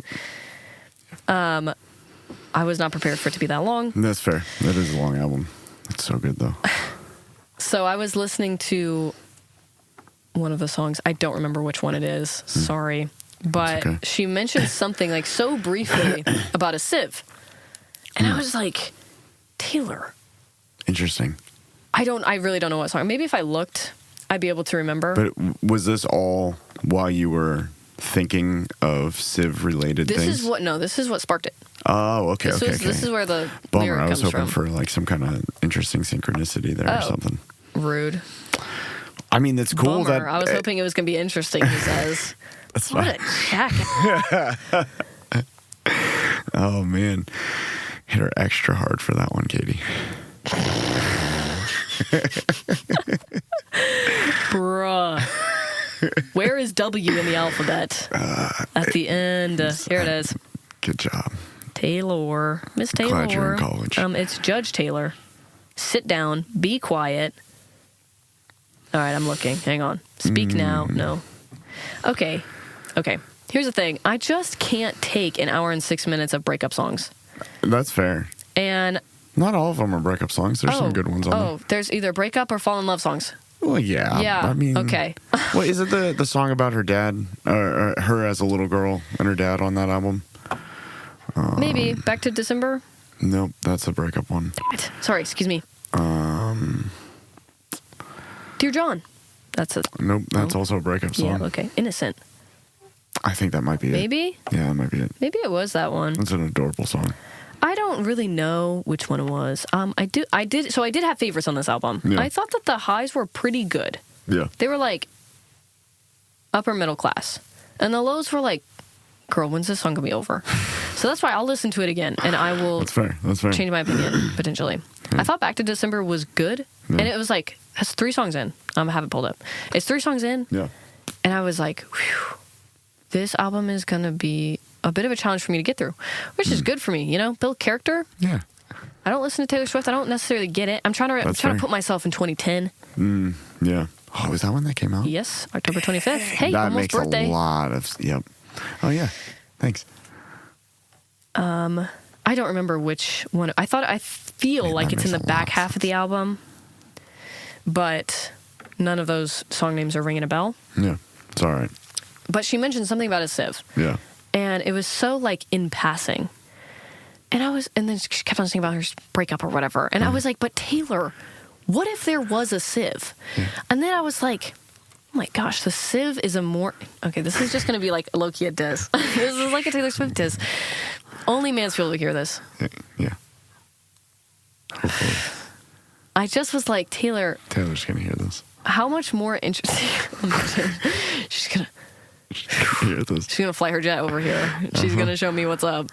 Sorry, Taylor. I just was, this was 2010. This was a long time ago. This was 15 years ago. You know, if you haven't improved as a songwriter since then that's really, you know, that's not a me problem. Yeah, that's true. And that's true. So you take this with a grain of salt, Taylor. Yeah. Yeah, Taylor. Yeah. Swift. Miss Swift. Swift.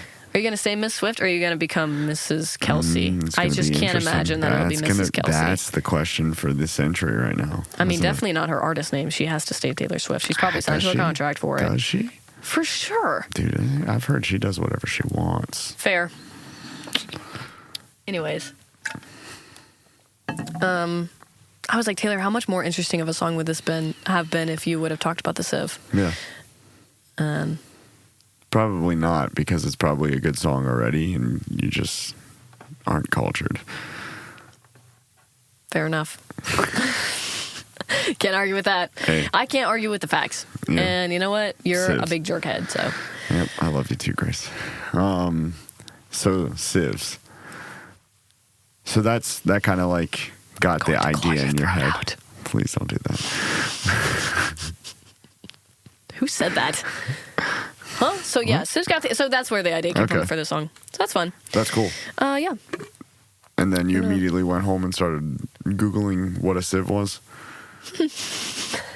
No, you jerk. I know what a Civ is. It sorts the sand.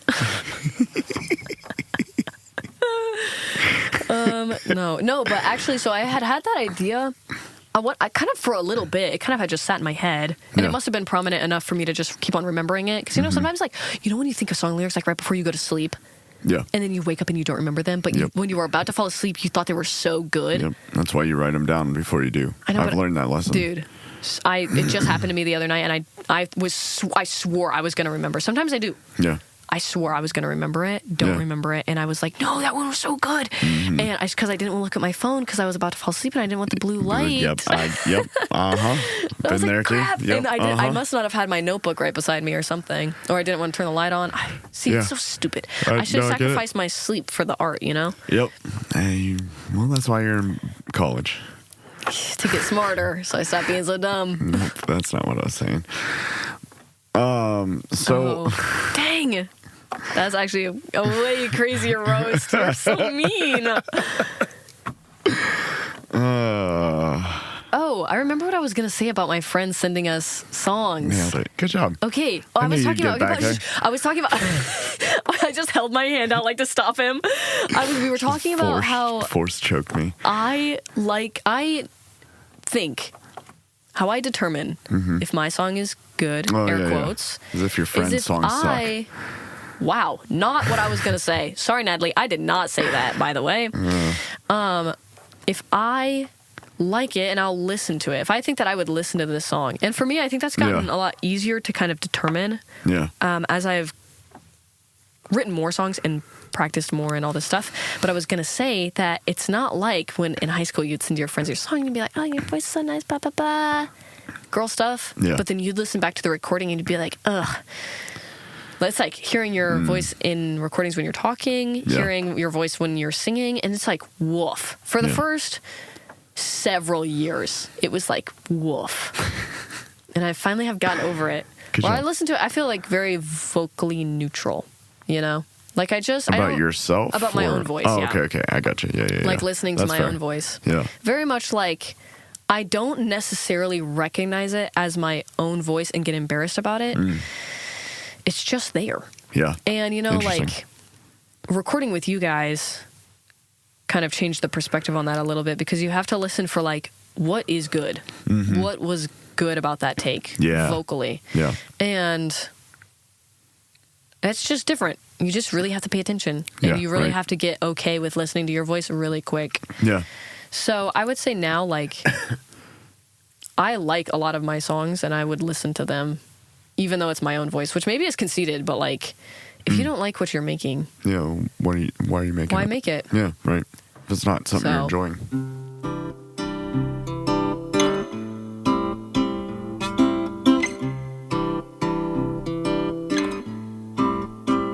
I put my head against the trunk of a tree, and I saw everything. I saw you looking at me and say,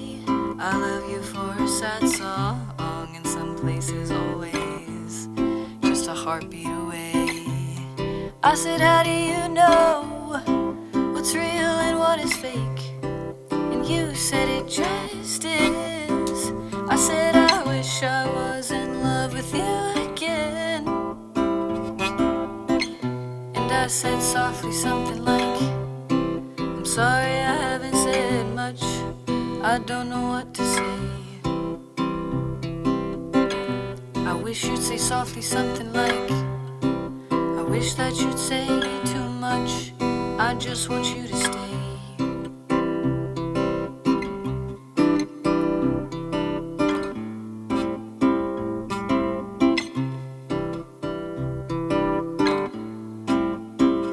I put my head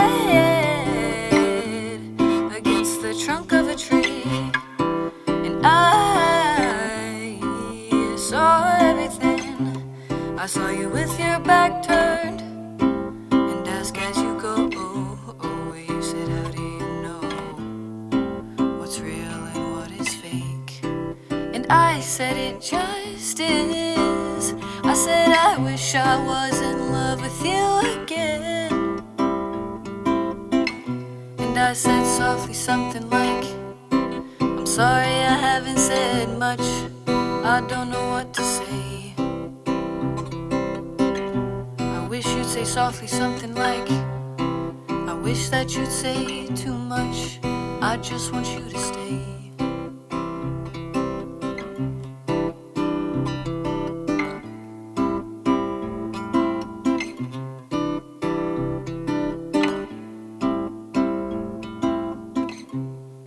Yeah, which I feel like there's songs that I've just put away because I don't like them. Yeah.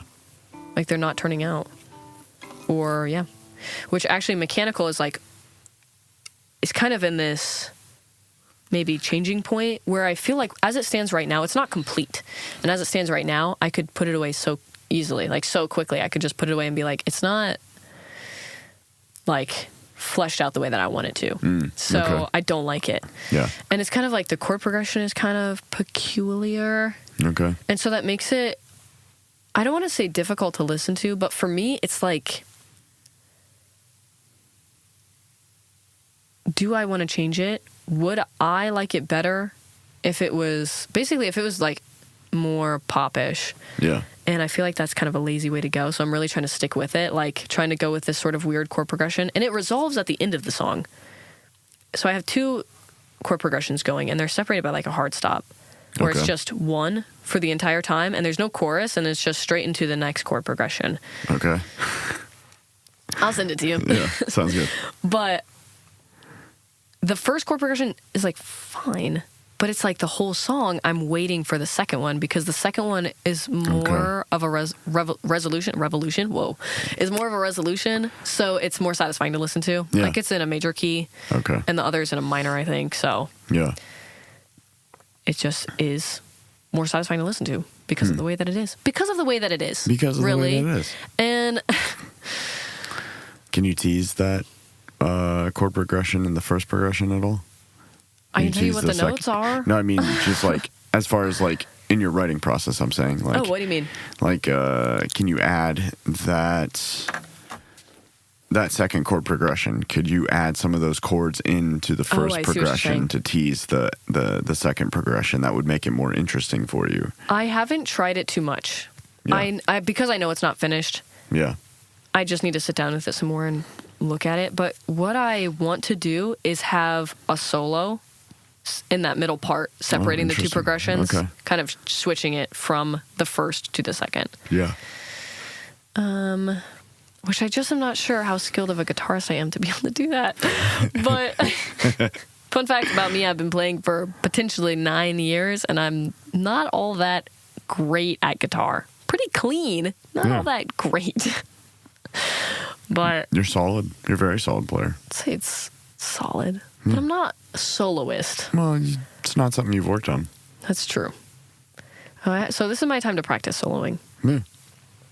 And we'll see what I can come up with, for sure. Yeah. Yeah, but But I mean, again, you're already hinting at or working on discovering the method that translates to making good solos. Good. About what kind of feeling are you trying to purvey? That's what a good solo is. Like, you know, I personally, that's what my preference is on solos. You know, shredding's sick.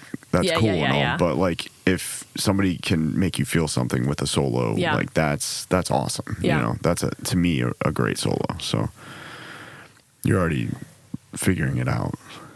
You're right, Tom. Yeah, I guess you are broken awesome. Clock Broken clock is right at least twice a day. Never mind. Oh, dang! It's 7:13. For real? Yeah, this is probably gonna be like an hour and a half ish at least. You guys are getting a lot of grace. Yeah, you're welcome. That's crazy. Yes, whatever. To wrap up that thought, what was I saying? My gosh, this is what you get for yapping. You're soloing in the center. That structure? Yeah.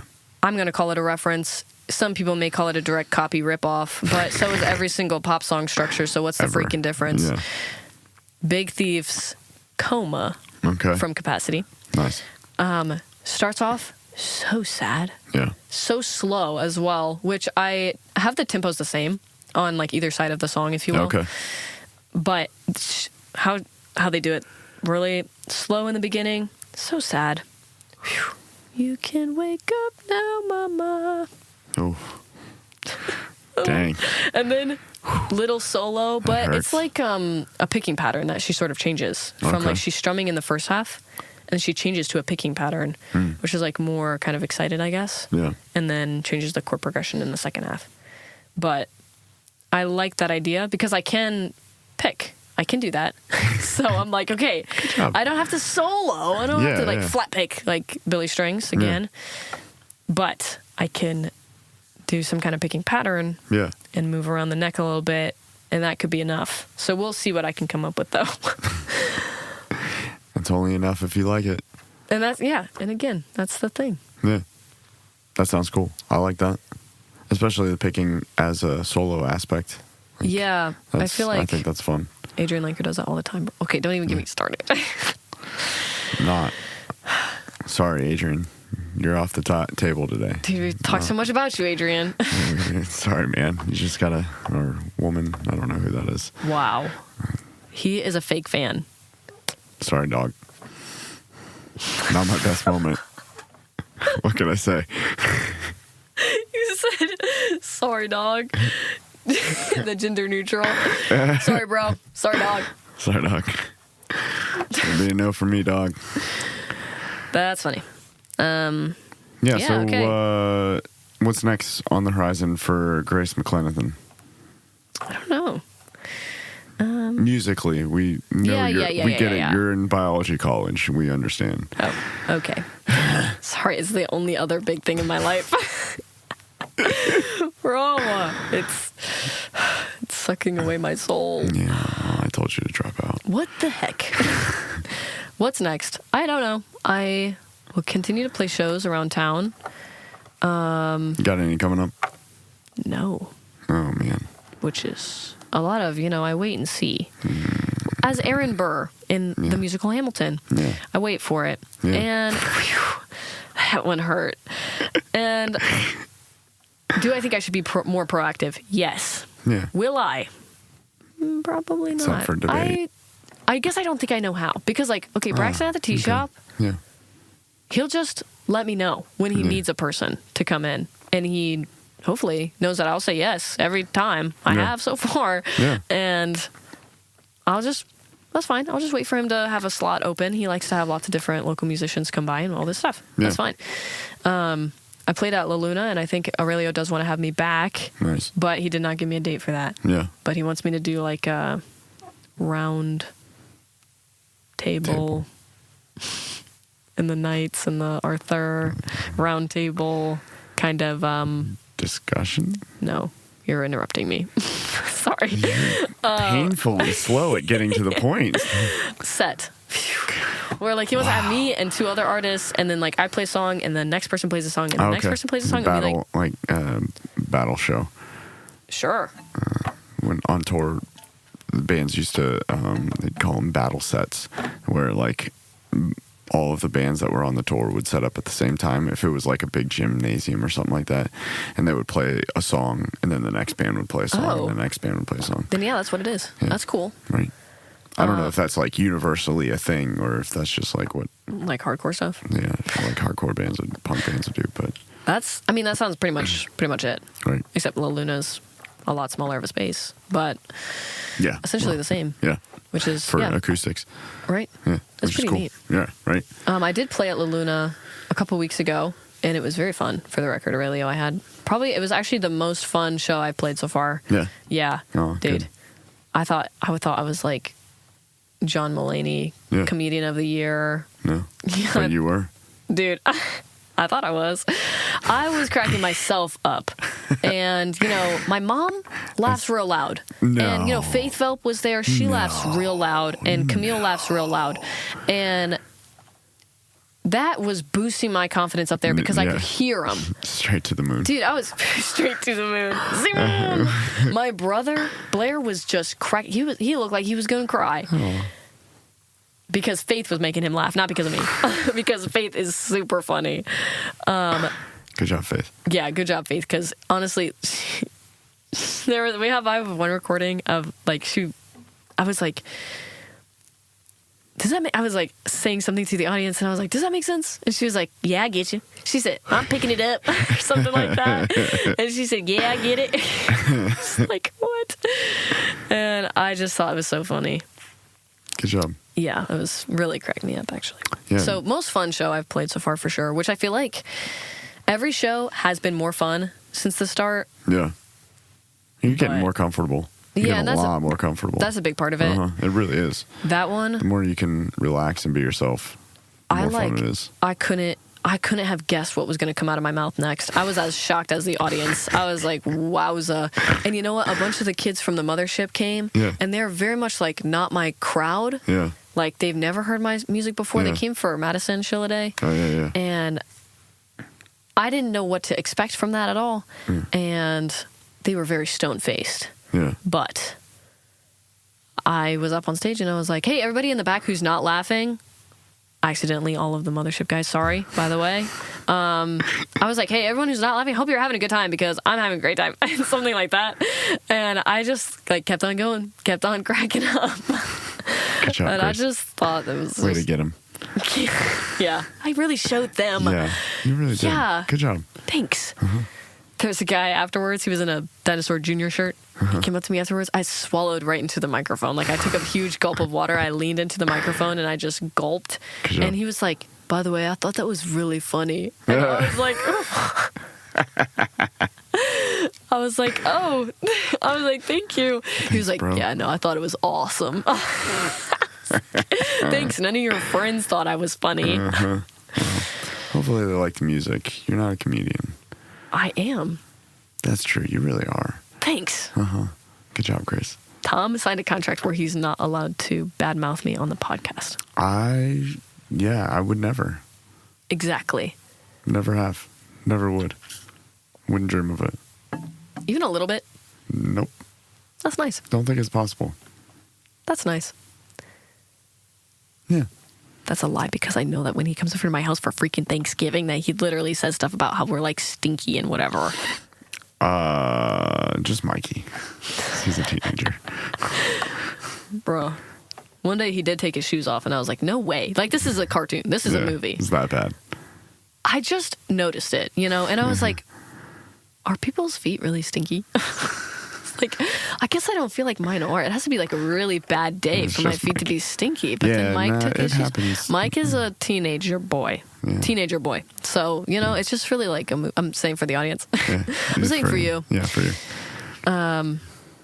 It was just like really stereotypical. I couldn't believe it. He's going to be so mad that I said that, actually. Yeah, he probably is. I'm sorry, Mike. I love you, Mike. Man. You're the coolest. I loved being in a band with you. It was great. I miss that. It was a lot of fun. Tom's reminiscing like it's his deathbed, Mike. Yep, I'm dead, Mikey. This is me talking to you from the grave, buddy. I've already died, I missed and I'm you. calling from the other I'm thankful side. that we It's Big Thief, love, love, were love. friends. Do you have That's a Big nice. Thief reference for everything? I could. So is that like all of your music just Big Thief references, essentially? at No, this that's point not in true. I time? actually reference Big Thief 0%, except for in this new one, which I'm referencing the structure of Almost don't coma. believe you. I'm pretty sure that is 100% true. Okay. Because we could go through all the references, bro, from the past songs. Yeah. And it's a lot of Grey's Anatomy, like I said. Yeah. And, oh, okay, dude, I remember this distinctly. I was at Holly's Book Rack. Oh, nice. You don't, hey, Heck yeah. if you don't go to Holly's Book Rack, Yeah, you don't go to book racks. it's a bookstore, bro. Yeah, I know. Okay. It's great. I went to church with them a long time ago. Oh, really? Uh-huh. Dude, she's the coolest. Yeah.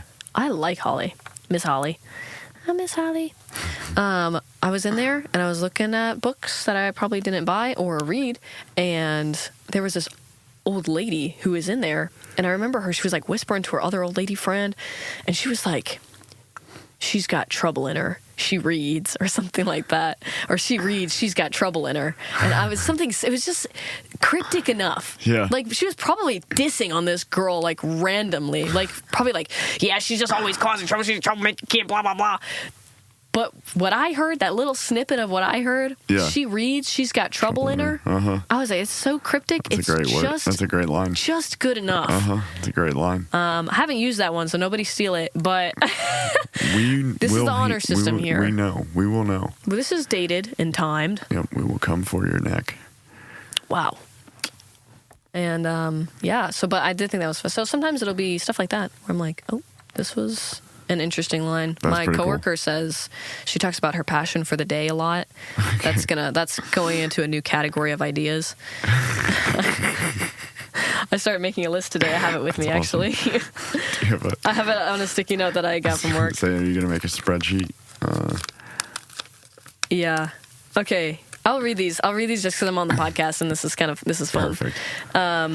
Okay, so the quote, "Lost my passion for the day." That's what my coworker Allison says all the time. She's like, I really have lost my passion for the day. I've lost my passion for this day. My passion's really gone for the day. That sort of thing. And I Okay. just have never heard that before. I don't know Yeah. if it's a thing or if it's just an Allison thing. Yeah. But I think it's really funny, and I think it's very articulate. I think it's very artistic. Yeah, yeah. I like that. Yeah. So the other thing I have written on here, I came up with it. I work at a bank. Really? I work in the loan department, and I came up with this while I was sitting there, and you'll see that not all lyrics are created equal. I will travel far away. I'm going to see the world someday. Did you know?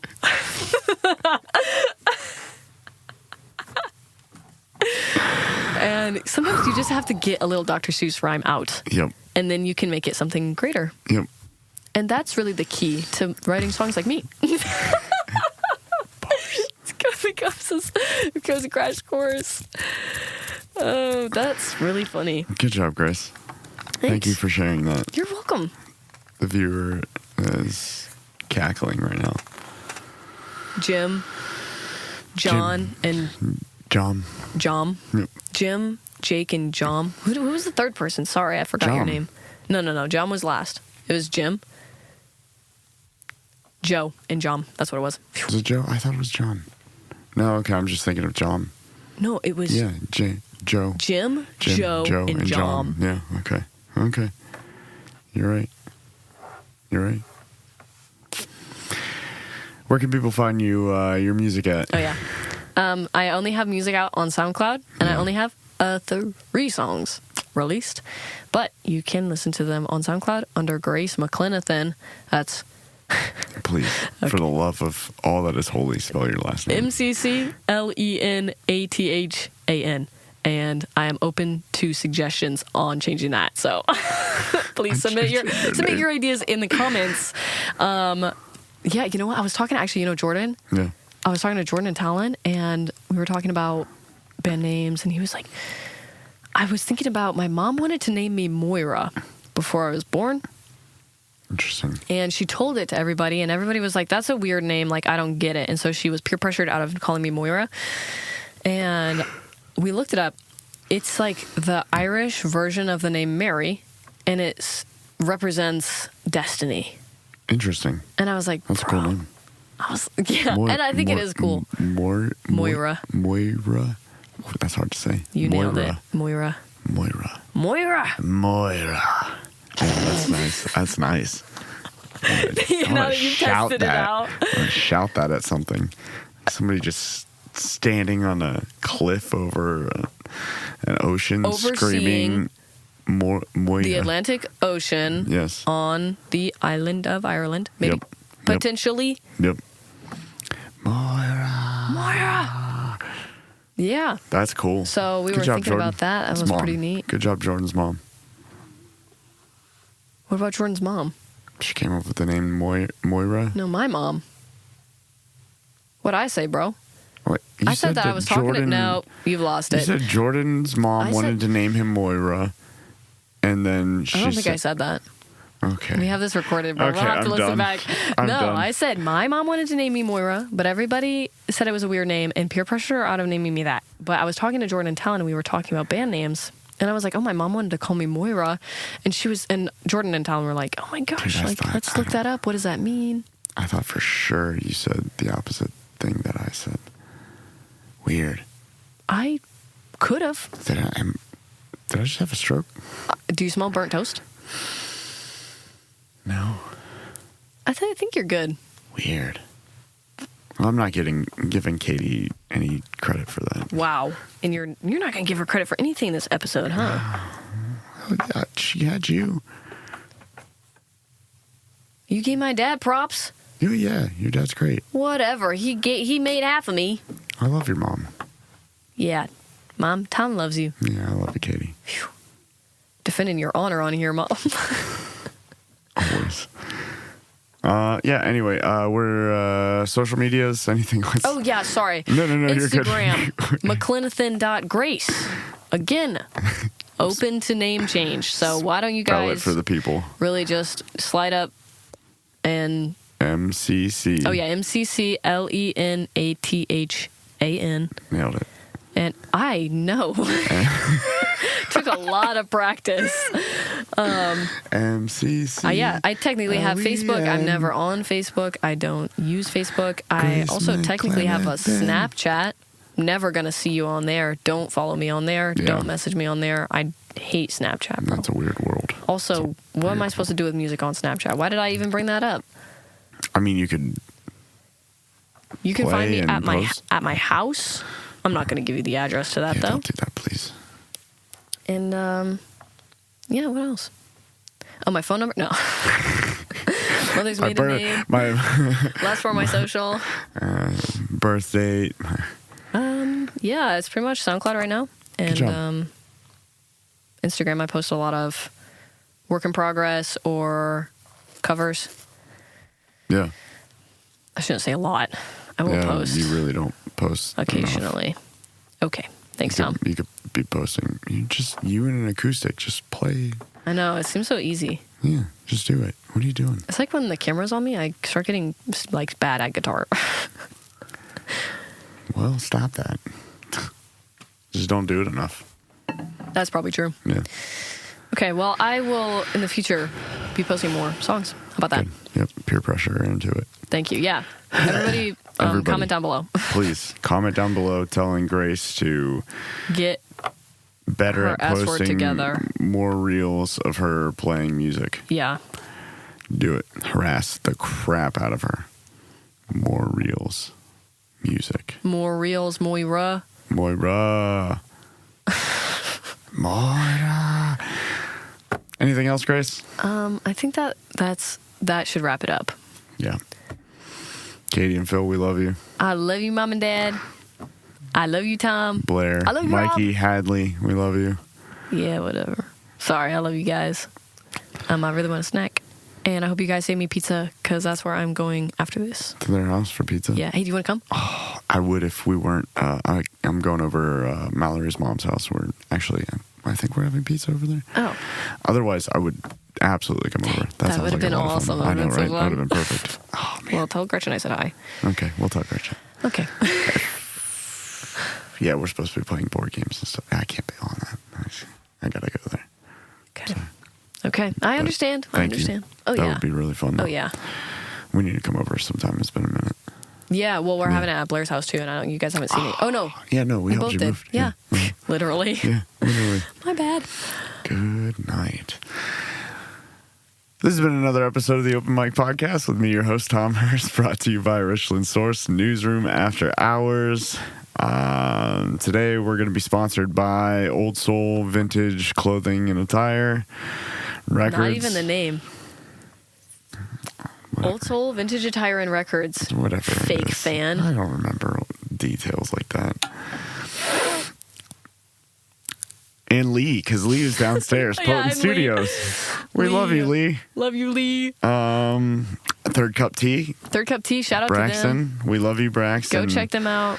All of the Daniels. And listen to the musicians that go there. Yep. All the Daniels and Wilsons. Yes. You're great. For real. And Mechanics Bank.